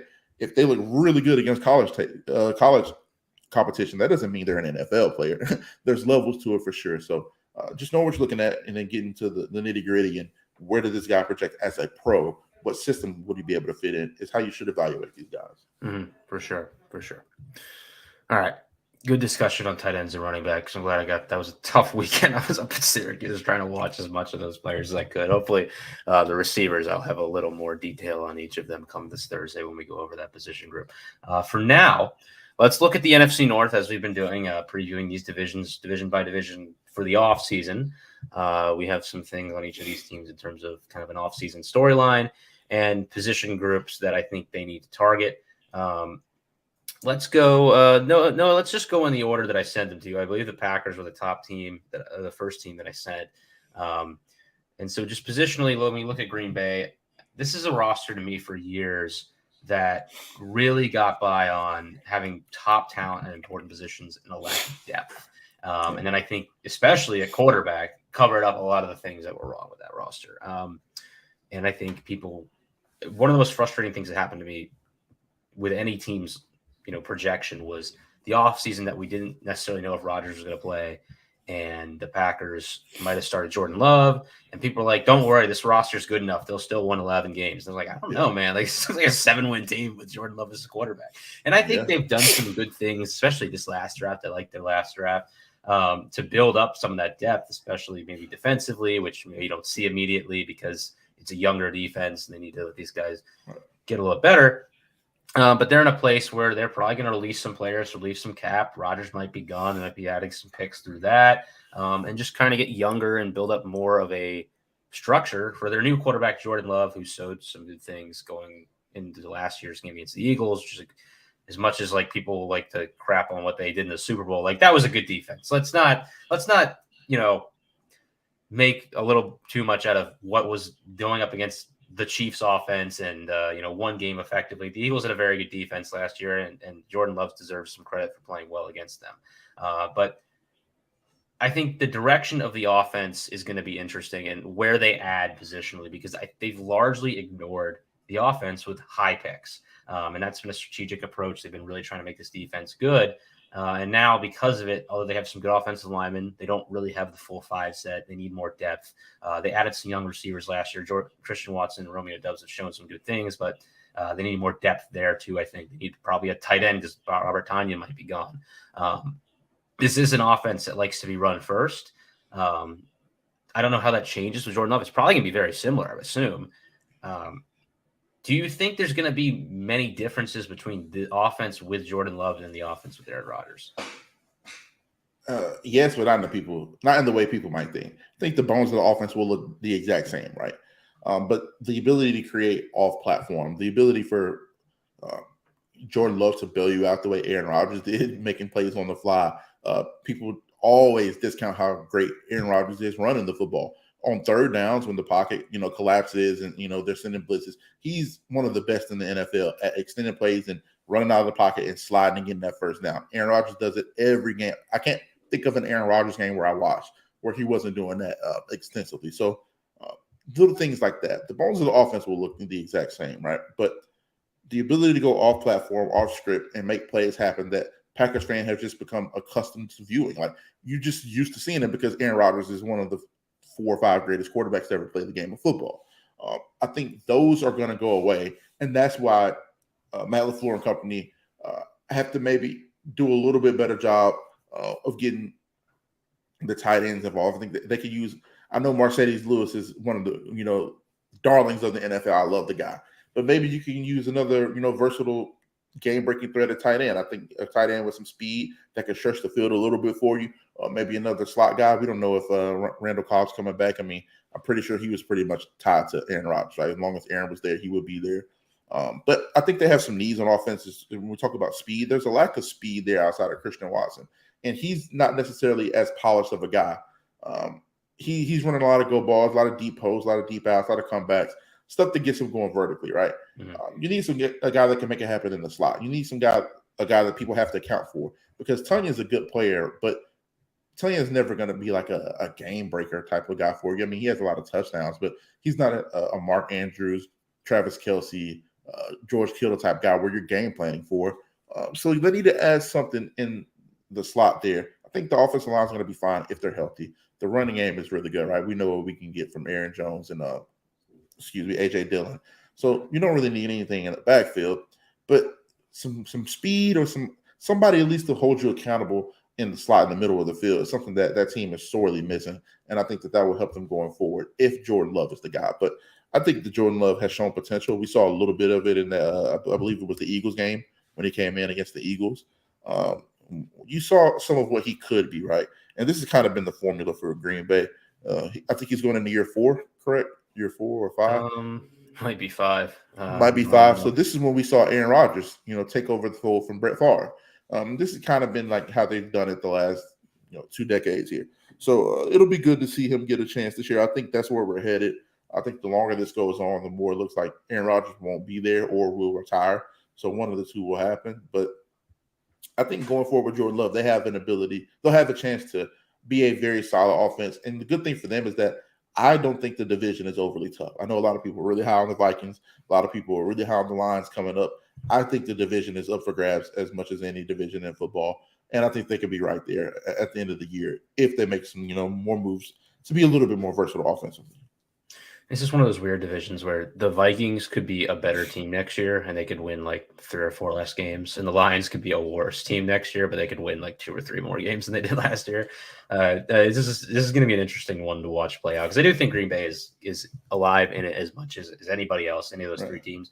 I even think, depending on how Chicago handles this offseason, like, I love what I saw from Justin Fields last year. If you get the right quarterback play, you don't know what could happen with that team too. It seems like they bought into the coaching staff there, at least, and that's important for trying to make a year 2 jump. I do think this is an offense that is well built for a young quarterback. I think they do a lot of things that support a young guy in terms of just easy reads at the line of scrimmage, allowing him to check to things like run plays and RPOs, and they do a lot of screen game. They like to draft offensive linemen almost every year, so they continue to, they just haven't really hit on some of those mid-round guys, but they do have some younger guys developing. Like, I liked Sean Ryan a lot last year as a developmental guard, and I think he's a guy maybe we haven't seen a whole lot of yet. Maybe he becomes a part of that offense. They draft versatile guys in the O-line too, so when they have injuries, they can kind of plug an Elton Jenkins in wherever, and that's important. Defensively, I would expect this is the year where we see the defense get a little bit better. Everyone was kind of like, they make all these additions last year. People were like, oh my God, that Packers defense is going to be so good. And that's just generally not how that works, right? Like, you usually need a couple of years until you really see stuff like that pay off. And I think, interior defensive line is maybe one place where I'd like to see them invest a little more. Other than that, I think every position group they can maybe insulate some way or another just because they need depth. But, if they had like a Brian Bresee, if they somehow were able to kind of be in the range of picking him later on, because I'm not certain I'm like sold on him as like a 1st-round pick per se, but he's definitely got the athletic upside to be a really good player if he can develop him. That's the type of guy that like they could use a little more upside as a pass rusher from that interior, because they definitely have the edge players. I think Rashawn Gary's great, and if Preston Smith is gone, maybe edge becomes more of a need.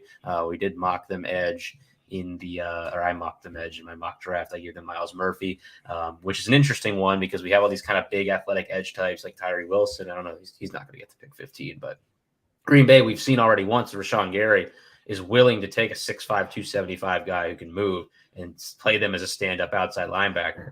And then if it doesn't work, you can have them put their hand in the dirt and kind of play that defensive end position. So they put themselves in a situation to draft guys and play them at multiple different positions. If there's one good thing I can say about this organization, it's that. I just think that they finally need to start investing more in this offense, and I need to see that more. The defense was actually pretty. I thought the defense was fine when the DBs were healthy. When they had all their DBs on the field, we had Jair Alexander and those guys actually healthy and playing. I thought the defense was, pretty damn solid. So I do agree they can shore up the interior defensive line. I do like Jaden Reed's a good player, but he was in and out. He was hurt. He didn't play the type of football that we're accustomed to seeing him playing. They did draft Devontae Wyatt out of Georgia, who did some really good things and came on late. So I think they have some guys there, but we don't know. They got to move some stuff around here. If they're going to make some moves, the roster is going to look a lot different. So I think the draft is the way to go for them offensively. They need to invest heavily on the offensive side of football in the draft, because if Jordan Love's going to be your quarterback, you need to give him a little bit more to work with. I think you hit the nail on the head. They have to invest a little bit more in the offense. You've already done it in the defense. It's time to trust those guys, right? You can shore up the defensive line a little bit. You can always use DB depth. But going forward, they got to invest in the offense for sure. Yep. Seems to be the take. All right, Minnesota. Strange year, right? You come off a season where you win 13 games. Roster's good. I don't know if it's definitely not the best roster in the NFL, but they've shown their ability to compete against teams like Buffalo and compete against teams, like the Packers and Lions when they're playing well. And, there's reasonable high expectations, I think, going into year two for Kevin O'Connell, who I think year one at least instilled a culture there that has shown their ability to kind of win a bunch of close games and buy in. And I think you saw more, even just like you saw more from like the locker room's emotion this year, which is like a small thing that no one talks about, but just, with Zimmer, and I think Zimmer was a good coach.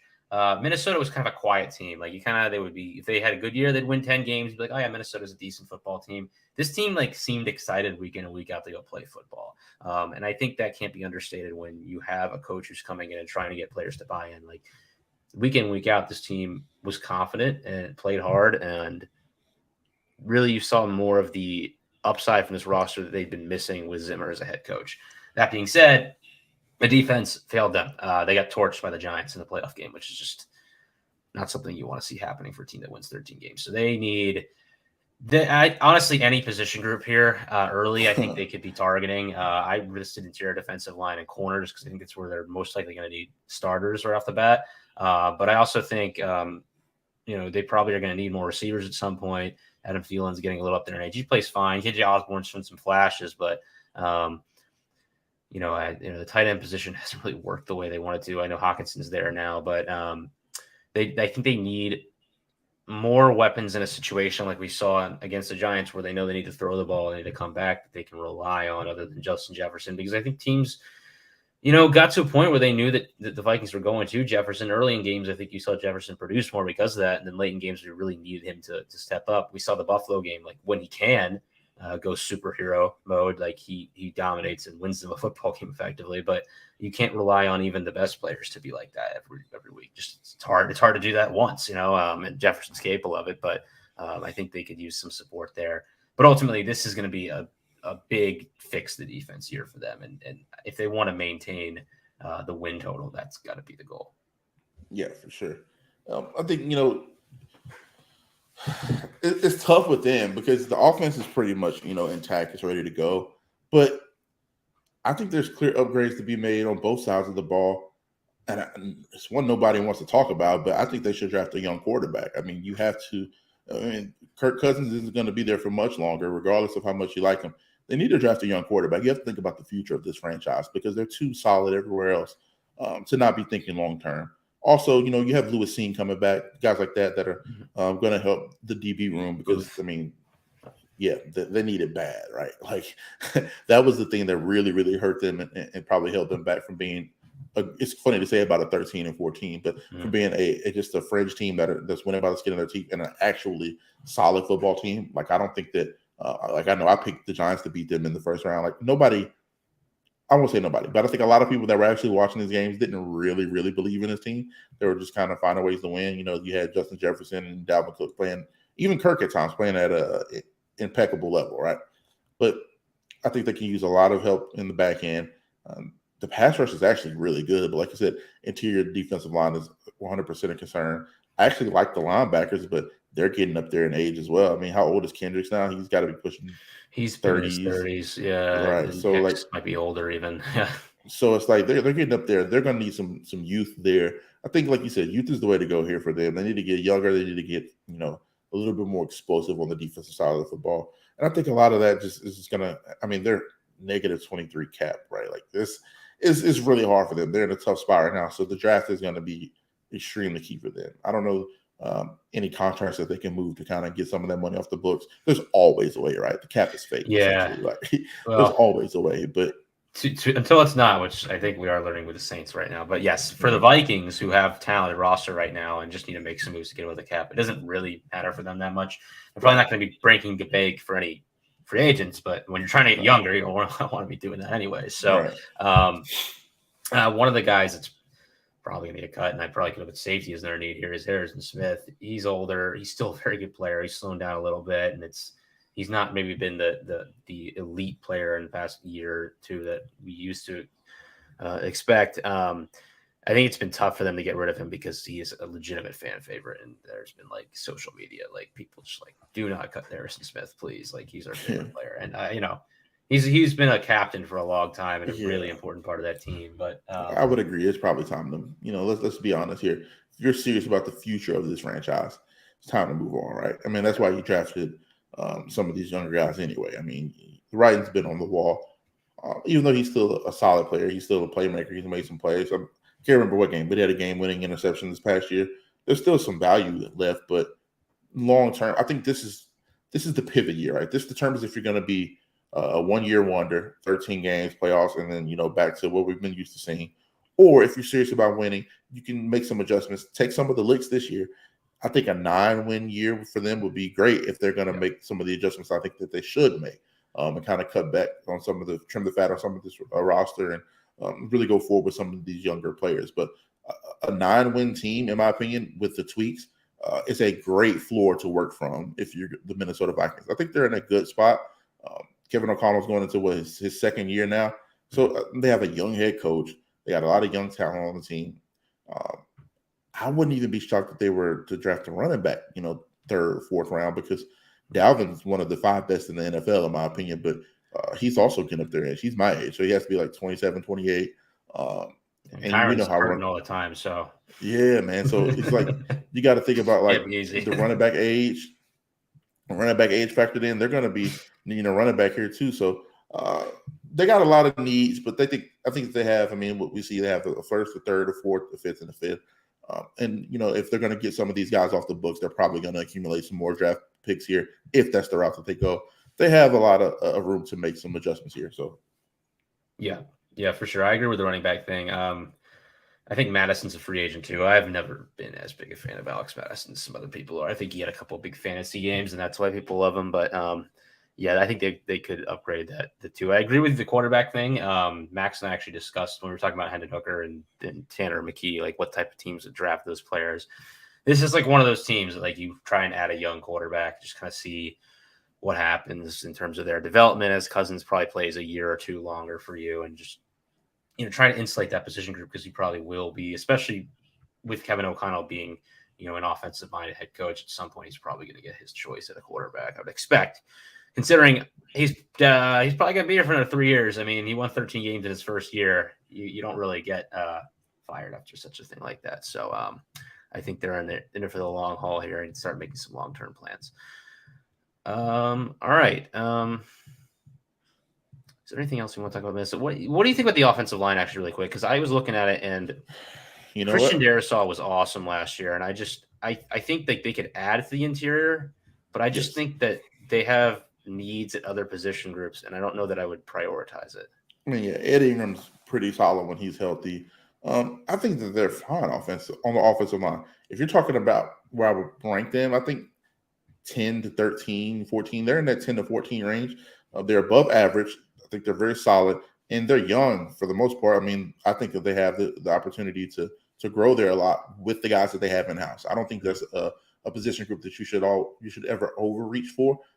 And I'm an offensive lineman. I think if you have young guys there that you're developing, they've been there for a reason. It's going to be much easier if we're talking about, say, a guy gets hurt.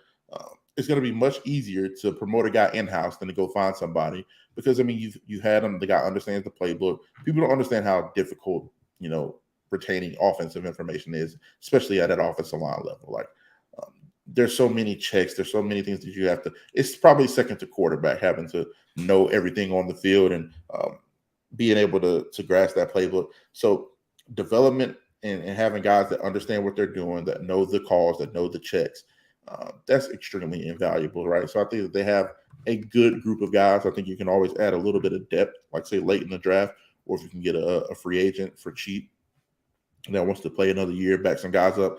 Like Jason Peters played for pretty much pennies this year, right? But he just wanted to be around the game. If you could get, there is no Jason Peters just laying around, but if you can get a guy, a veteran of that stature, or a veteran that has that mindset that wants to just back some guys up and be there as a mentor, they can use a guy like that. But I think that they're fine on the offensive line, especially when you look across the rest of the team. They have much more pressing needs, like you said. Mm. All right, agreed. Let's move on to was Detroit next, Noah? I don't even know, man. I'm not looking at my notes. Whoever's in there, load it up. We'll figure it out. The Bears and Lions are the teams we need to talk about still. And okay, so we're going to talk about the Bears. The question is, who are they? Who are they trading with is what the actual question is. I think I got typed in wrong. But, yeah, so the Bears are going to make a trade, right, with either number one pick or Justin Fields, right? I think that we have seen some smoke screens occur over these past couple weeks, and they're going to trade number one pick, and they want GMs to think they're trading Justin Fields. But this is going to be the question all offseason. We literally had people asking it the day after the Texans and Bears games were played, and they got the number one pick. Like, we've known this is coming. I don't know if you've heard anything, Kyron. You're the insider guy who would know more about this from what it seems to me right now. Like, the Texans and Colts are the obvious trade-up candidates. If Fields is going to get traded, that gets way more murky, right? Like, that is that could be a lot of different teams. Well, yeah. So the team that I've heard a lot here lately is the Panthers. So I heard the Panthers they've put together a legit package, and it's one they're actually considering.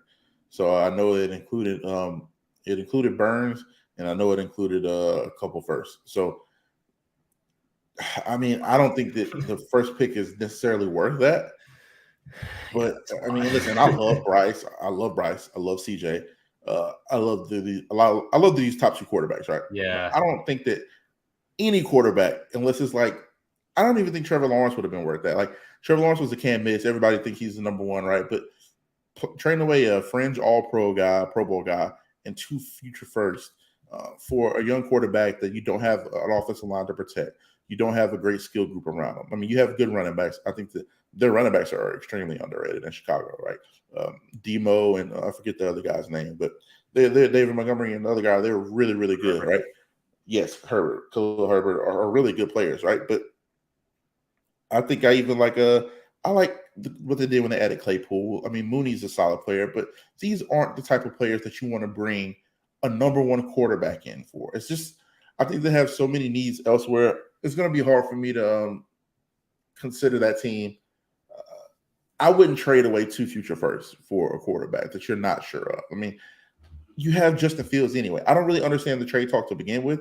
I understand when people have kind of explained it to me, and I'm kind of like, okay, I get it a little bit, but you're going to bring the same reason that you're okay with moving on from Fields is potentially the same reason that the quarterback that you bring in is going to fail. You haven't surrounded Justin Fields with anything. You haven't protected him. You haven't given him viable weapons. You haven't had a stable coaching situation. So the same things that have held Justin Fields back from developing as a passer are the same things that are going to hold the future guy back if you don't address those needs. So It's going to be hard to address those if you trade away picks. And, I just don't see it happening. But that's one that really intrigued me because I think that's very viable if a team is offering you a Pro Bowl edge and then 2 firsts on top of that, I think that's when you have to seriously consider.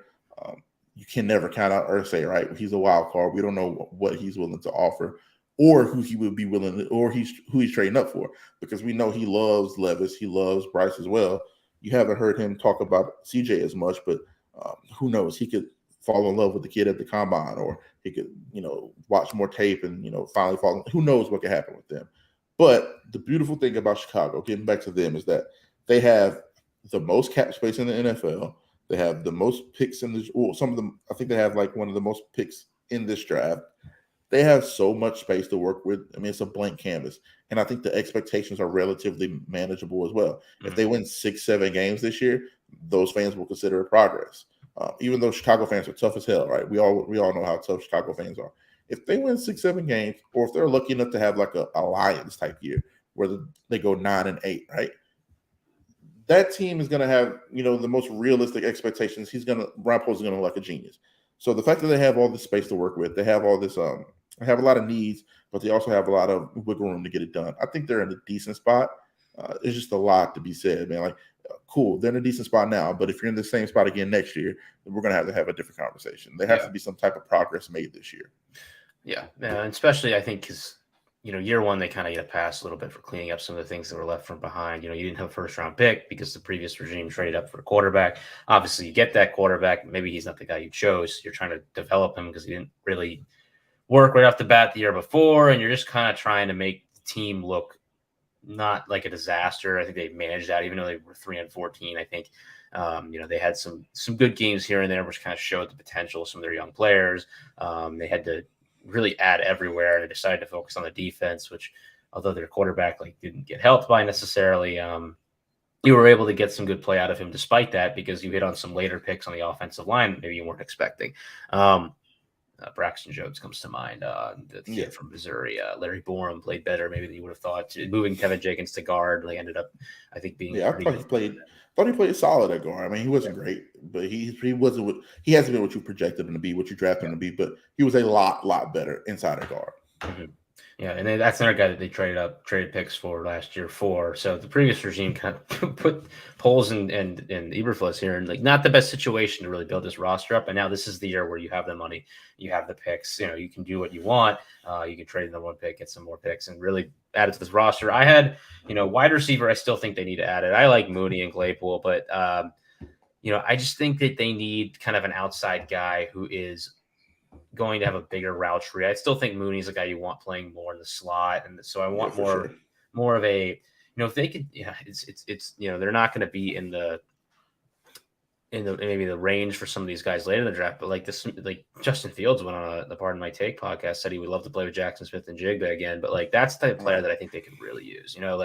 They need a guy who can run, kind of the speed, quickness routes, but also has the hands and at the catch point to really win on the ball. Really like an all-around player, kind of more of in the CeeDee Lamb, Terry McLaurin realm, Right. I heard a lot of talk about them trading for DeAndre Hopkins before the quarterback uncertainty. So now there's a lot more quarterback uncertainty with what you're going to do with the pick. If you're going to trade up for the number one, or you're going to trade out of the number one pick, are you committing to Fields long term, or are you still going to take a quarterback at, say, a 4? Because I heard that there was still an opportunity to ever take a guy. I mean, there's so much surrounding these teams right now. Hopkins would have been a great fit for them, though. But Hop would have been a great number one, especially for a guy like Fields, who, when he does throw the ball, he's taking a lot of shots, right? He's taking a lot of deep shots. He's trying to get explosives because they don't throw the ball a ton. And then when you don't throw the ball a ton, young guys, old guys, it doesn't matter. They want to make the most of those reps. So they're going to probably take a little bit more risk than they should. But a guy like Hop would have been perfect for Justin Fields, a guy that's a possession guy and a game breaker, right? He does whatever you need him to do. He can get you those, the quick sticks on, first down, get you those quick 5-7 yards. He can get you those comeback routes and get you those quick. He can do whatever you need him to do in the intermediate and short passing game as well. I think that would have been great for a young guy like Fields. Yeah, for sure. And they hit on some picks last year on the defense with Kyler Gordon and Jaquan Brisker. I think both those players are good. They still need a lot more on that side of the ball. I just listed DL MVP because it's kind of everywhere. They just need, people are mocking them, Will Anderson and Jalen Gardner. It's one of those guys would be great. They just need both position groups. I wouldn't even like count out like if they end up, trading back and getting like I don't know if this is going to happen. Let's say Houston gave them like 2 and 12. I wouldn't be shocked if they took 2 defensive linemen with those picks. Like it's just, I would love it. Yeah, and if I was Chicago, I'm trading out of the first. I mean, I would definitely trade it back. Sure. I mean, there's too much value here. Fields is always my QB too, and I just I think that he hasn't had like the easiest time his whole career, like trying to get settled in. I mean, obviously he was at Georgia. He didn't win the starting job over Jake Fromm. Had to transfer to Ohio State. Really had 2 really good years at Ohio State. Then we had like a whole offseason of people just trying to like dispel that he was like ready for the NFL. Like I don't know if people like really, if people watch this like remember this, but we had like people say they had character concerns about. Like, have you watched Justin Fields talk? Like that guy is a great kid. That kid's great, man. Like we all fell in. I don't say we all because I was definitely not this guy, but the whole everybody's trying to find the next Mahomes, Josh Allen. So you saw the Zach Wilson pro day and you saw him he's throwing sidearm, he's throwing off platform, and it looks pretty in shorts. And you see Trey Lance, and I love Trey Lance. I still think that he has the ability to be a really good football player, especially under Shanahan. But you see him and the tape that he put out at North Dakota State. Then you go see his pro day and you see how sharp he is, how he has a stoic quality about him too. Like there's no nonsense with him. There's no flashy bravado. He's just a guy that goes out and gets it done. I think a lot of people fell in love with that as well. But when you looked at the tape, man, there was no way that he should have been the 4th quarterback taken off the board. Or excuse me, was he? No, he was the 4th. Right? I think Mac Jones was closer to being the 5th than the Mac Jones went right after him. There was no way he should have been there. He should have been the quarterback 2 off the board, and that should have been that. But so I had Wilson like 3 right behind him on the board. I was a big fan of Wilson. I thought that the Fields is better, but we also had like clearly defined, I think on the last podcast I was on, like Fields comes into the league, you got to run him. Like that's what he does well. And we saw that this year finally. Like they led with that. They said, we're going to run the ball with him and we're going to use him in that way. It's going to help him develop. And he, I think, improved as a passer as the year went on because of the confidence he gained from playing that way. But that was his floor, right? Like if you need him to develop, we've seen this with Jalen Hurts, right? The Eagles allowed him to run the ball early in his career, and that allowed him to develop as a passer, gave him a floor so they could win games, while he was still learning to play the position. And now he's, one of the top quarterbacks in the NFL because of that. Fields can get there if you buy into it. And I think the regime 2 years ago, like they drafted him, the GM maybe didn't want to play him immediately because Dalton was maybe more likely to win them games right off the bat. And then he goes in and they're trying to just run the same scheme that they had with Dalton. And it's a mess. Like it's completely unfair to the kid. This first year. The Eagles year. also went out and got they went out and got a 1st round receiver, and they went out and got an all-pro receiver. So they also did everything they could to, help the guy in his development. So the Eagles need to see some of that here. Drafted receiver 3 straight years. They went Rager, Devontae Smith, and then they traded their first for AJ Brown. Like they fully set in for that position group. They already had the O-line built, and they invested tight end so heavily that position group was set for a while as well. But just I mean they the Bears, and then Velus Jones is the high pick receiver this year. And I was higher on Velus Jones than most people, but I didn't think he was gonna get picked in the 3rd round. Like I think you're hoping Velus Jones can be a Mecole Hardman. Like I think that's like the projection you want for him if you really like him. But I don't expect that he's going to be a guy that's a full part of their starting rotation consistently, and they need to invest more there because of that. This is even a team like I wouldn't be shocked if they continue to invest in the O-line because they had some older players playing last year along with the youngsters that played better than I expected. But, I think if some of these later picks that have played well for them don't continue to develop, which sometimes happens. Sometimes the 5th round pick comes in and he plays like decently and you're like, all right, maybe there's a career curve where he ends up being a long-term starter for us. And maybe they don't really take a further step that you might need still to upgrade at that position group. And you need to insulate that more with young talent to protect against that. So this whole roster really, it just like anything is open for additions at this point. It's just how best can you put yourself in a position to develop the young talent that's already there, I think is the question they need to ask themselves, because I think they have seen some flashes from these guys and you want to try and capitalize on that. And whether that's, adding more offensive line talent to help those young offensive linemen continue to get better, or adding a receiver to make sure your quarterback's better, or filling out that secondary to take advantage of Brisker and Gordon playing well. I think those are important things for the Bears to consider. And we're going to learn a lot over the next month how they feel about Justin Fields. And I'm a fan. People don't really get but this kid, people probably crapped on him a little bit for this, and it's stupid, but he's vegan for the NFL at the age of 20.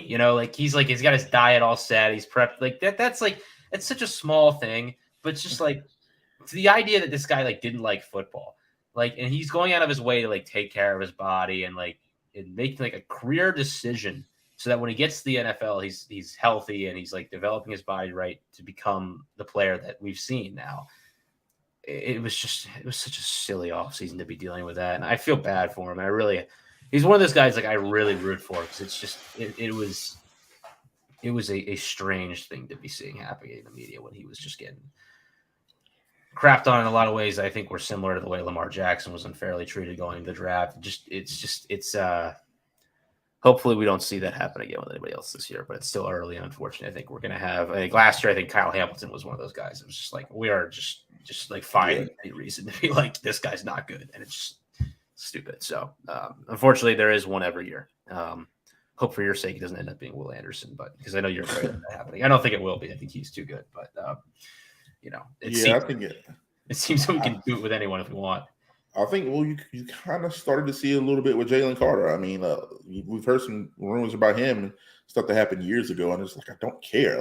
The guy hasn't been in any trouble. Kirby's a no-nonsense kind of guy, too. Kirby's let plenty of people go, and he's disciplined plenty of guys. I mean, I just don't think that a guy like that, I heard, the rumors were silly anyway. They're he got in a bar fight 2 years ago. That's what I want from my defensive tackle, low key. I want the guy that was defending his teammates at a bar fight. That's not anything out of character. That's not anything that would ding him for me. These are very normal things, especially for college guys. He's where he's supposed to be. He doesn't have any weapon or drug charges. Just let the kid play, man. The kid is obviously very dedicated to his craft. You saw his body composition change over the course of his career at Georgia. He's lean. He's mean. I've seen a lot of people say a lot of crazy stuff about Jalen Carter, and I'm just I just don't understand it. Let the kid be. He's not in any trouble. He's training. His coaches and his teammates have done nothing but sing his praises. Stop making this more than it has to be, and the film speaks for itself as well. Yeah, and at the end of the day, these are kids, man. Micah Parsons had some concerns coming out, and I think, he's growing up, and I really believe that, he's I probably make it very clear on the show, I'm not a fan of the Cowboys. I hate Dallas, right. But I love Micah Parsons. He's a great dude. You see him interacting with people on social media, just super positive. Does stuff with charity. Funny too. Funny kid. Kind of strange kid, but he's funny, man. It's just let these guys grow up a little bit before the media breaks them down and calls them busts without even playing in the NFL. It's just for silly. sure. Oh man. All right. Last team, the Lions. This is the team that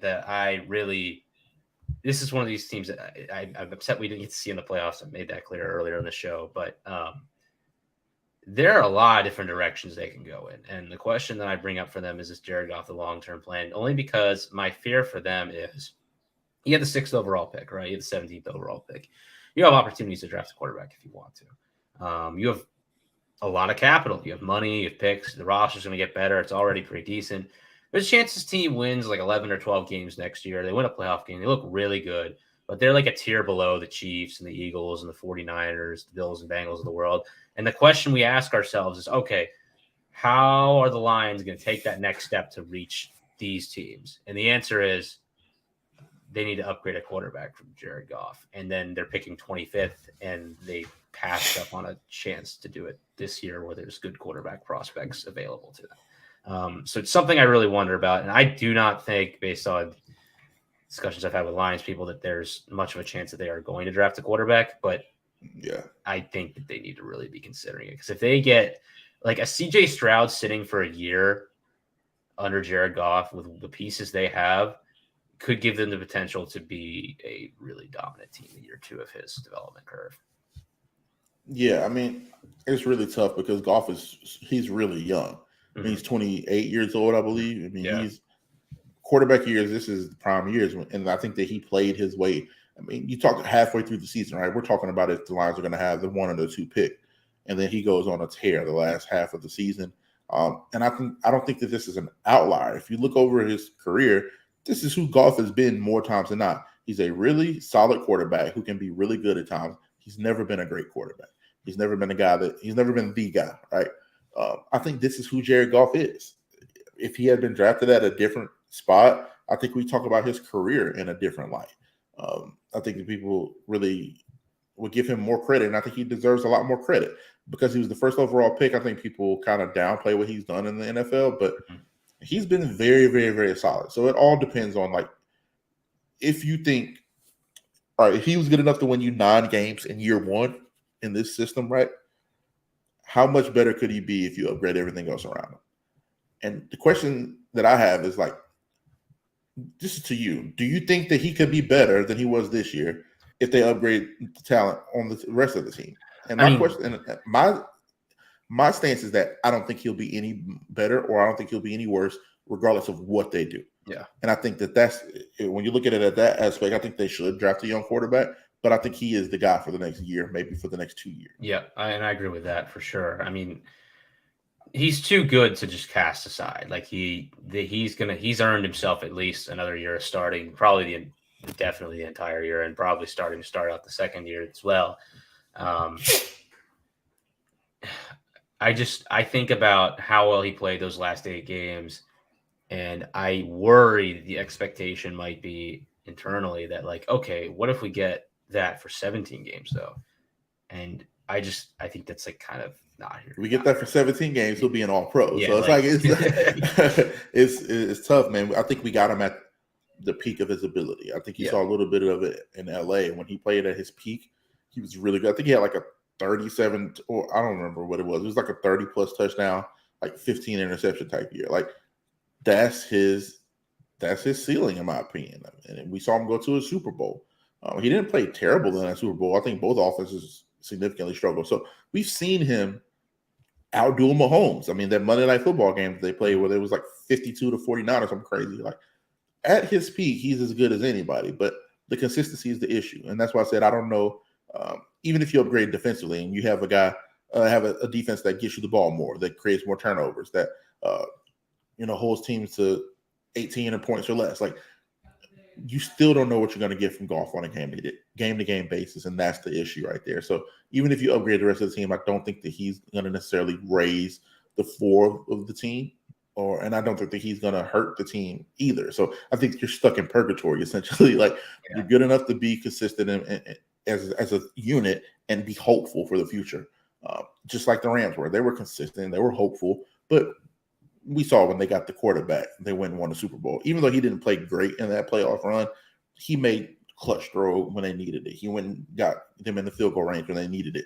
He went and took them down and scored touchdowns when they needed it. So those are the little things that they could upgrade at. But I think for the transitional phase that they're in, I don't think there's a better guy for him than Jared Goff, because he is Jared Goff, Jimmy G, people of that ilk. I think they can do a lot for a team. Like, I wouldn't be surprised if we see Jimmy G in Washington. I wouldn't be surprised if we see Jimmy G backing up a Tua in Miami, because when you talk about transitional guys, there are too many better than Jared Goff types, Jimmy G types. Mm-hmm. No, for sure. Agreed on that. The other thing that I think has to factor in here is, I know Ben Johnson came back, but you have to think that there's a good chance he takes a head coaching job next year. And continuity-wise, even if you really like Jared Goff, if you bring in another quarterback, like, the right time to do that is when you're having an offensive coordinator change, because you don't want to, like, first of all, risk what Goff might be with a different offensive coordinator, but also you have a young guy. It might be weird, I guess, even if you draft a guy this year, then this might be actually an argument against it if he's working with Johnson for a year and then you have a new offensive coordinator. But this offense is going to look different, right? And I worry about what that does with Goff. I don't know that he'll be a much worse player, but I do think that this offense benefits from some really creative play calling and design right now. It's probably not going to be the same unless they have some other whiz right there behind them that we don't know about yet. For needs on this team, I just put basically a bunch of defensive units that they could upgrade. They had one of the worst defenses. Them and the Vikings were just playing shootouts against each other and just, forgetting the other side of the ball, which is fun to watch. But corner, I think it's a clear one. It's your defensive line. They could add more edge. I really think they have a lot of good young edge players right now already. So I don't know how to do that. But linebacker, even they could probably use another safety. If we're going to talk about offense, maybe you get another receiver here or there. But I think that's kind of like a thing you do late in the draft or cheap.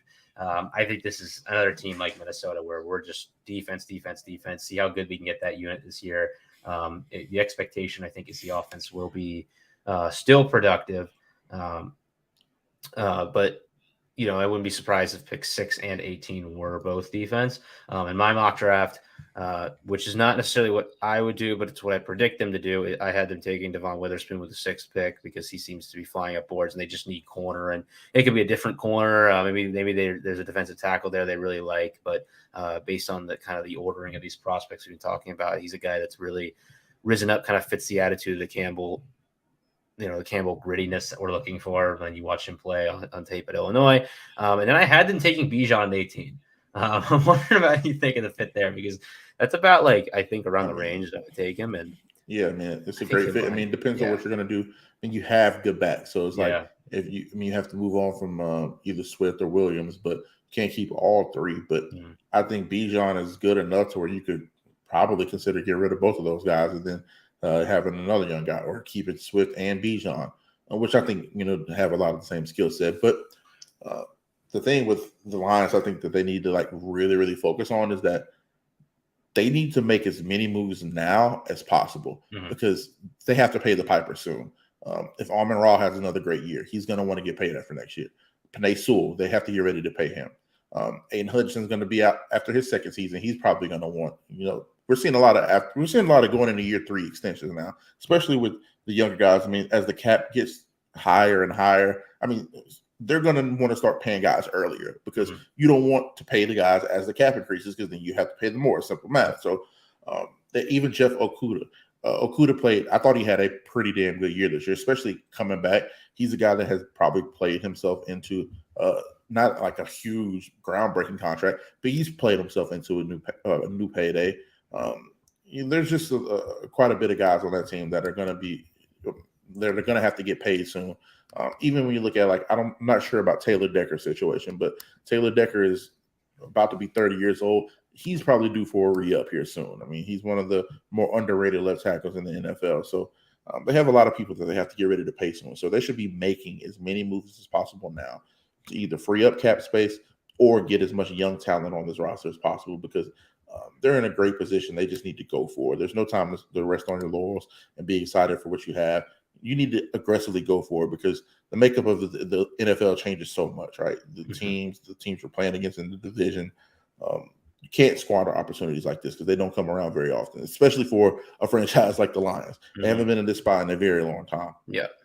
This is about as positive of a building process as they've had, maybe ever since the 90s when they had Barry Sanders and they were kind of building up that team.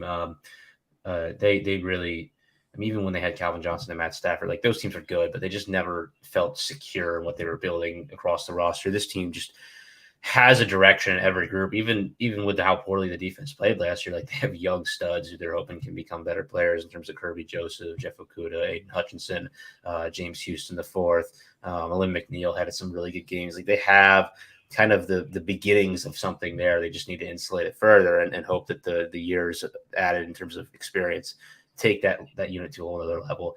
I will say with the running back position, Jamal Williams, I would expect they do everything they can to get him back just because of how important he is to that locker room.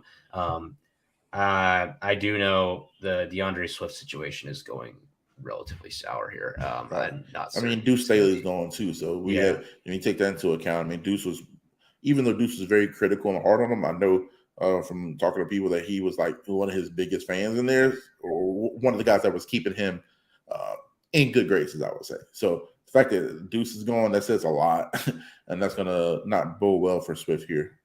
Yeah. And I don't even think Swift's a bad football player. I just think, injuries, maybe a lack of agreement as to like how to deal with those injuries at times, and workload decisions maybe have made this a situation where I think he's going to just want to change his scenery probably. And look, if there's a way that you can kind of add a player and be certain it gives this offense an extra element that you didn't have, I think the Bijan thing is interesting just because that would be one of the few ways where you, with this offensive line already being good, that you just, obviously you threw the ball well last year. You had to play action. You had to play design. Let's just have a way to ink away games here so that you can maybe even protect the defense a little bit from being in situations where they need to stop teams in that 2-minute situation. Oh, yeah. And I went and checked Taylor Decker's contract. So he's on a contract through 2024. So that's really good for them. Yeah. Bad news is that it's at a 19.35 and then a 19.1 cap hit. So I think that what they could do is restructure it, give him a sign-up bonus and get some of that money, off the books for them. Like, I think that'd just be prudent to do because you keep your guy intact for 2 years and you free up a little bit of space to go get the help that we talk about. So good to have him under contract, but $38 million over the next 2 years for your premier left tackle isn't a bad thing. I mean, let's not act like that's like crazy at all. But I think that you could move some of that money around and definitely help the team elsewhere. I think they're in a good spot with that. For sure. And I quietly, I think probably later in the draft, swing tackle, maybe a need as well, just because if Decker's not back, I think Sewell, the plan will probably be at some point even to move him to the left side just because of, that's what he played in college and he took the guy with a high pick. And didn't Decker start out right as well and move to the left side? Maybe I might be wrong about that. So yeah, he did. I know. Let me correct that. I don't know if he started off right, moved left, but I know he played a significant amount of snaps at right. I don't know if it was injury related or whatever, but I know he did play on the right side. It might have been college. He was right tackle or something even too. I'm not certain, but so there's precedence for this organization doing that. And Sewell has obviously been a hit, and they're going to try and maximize a player like that, especially I think from his perspective, if he gets to play left, he gets paid a little more money. He's going to like that as well, So things to think about as they reinvest in a position group that they're going to be paying a lot of money to, and they're relying a lot on. But good things happening in Detroit, and I think it's close, but I think this is the team that I would favor right now going this division in this season. Obviously, you need some things to improve and continue to go right that maybe we're not certain about. Jared Goff has a lesser season next year. This team could look different. I'm not expecting him to be wildly worse. I think he could be a little bit worse. But I also, I wonder about the depth at receiver a little bit. I wonder about this defense's direction because they've now had 2 years where it just has not been very good. And that's, when you have these kind of inconsistencies, that's why a team that is probably better than 9-8 wins 9 games. And they need to find some sure bets here. And that has proven to be more difficult than people make it out to be, at least. For sure. All right. So that was our NFC North preview, I guess. And we're probably going to be doing another preview during the summer of these actual teams after they make all these moves. That'll be fun. Always good to recap draft picks. But for now, just talking about off seasons and kind of laying out the landscape for everybody. Kyron, I'd like to thank you for being a part of this, talking draft, of course, talking off season, talking offensive line, of course. Let people know where they can find you and your work. Just follow me here at Kyron Samuels on Twitter. And there's a link tree with all my stuff that I'm doing. So a ton of XFL stuff coming, a ton of draft stuff coming. I got some cool interviews coming up, and we'll try to get a couple people on the show here for some live stuff as well. So that'll be fun. But yeah, it's going to be a fun off season here for sure, and a fun in season for the XFL guys, because I think a lot of these guys have played their way into, or are going to play their way into, contention for being on some rosters and helping out some NFL teams. So it all goes hand in hand. So I'm excited for the next couple of months of content. Yeah, it's an added element, I think, that we really didn't get to see because of COVID in terms of affecting NFL off seasons with these players. Right. Some of them are going to transition to the NFL. And, we even saw last year with the Cowboys adding that Turpin kid as a kick returner. That was a big addition for them and things like that. He was all pro this year. It's crazy. Go from USFL to all pro. So, always Always interesting. We will continue to be turning out these division previews. We're about halfway done. We do the North and the South divisions to do the Wests and the East divisions.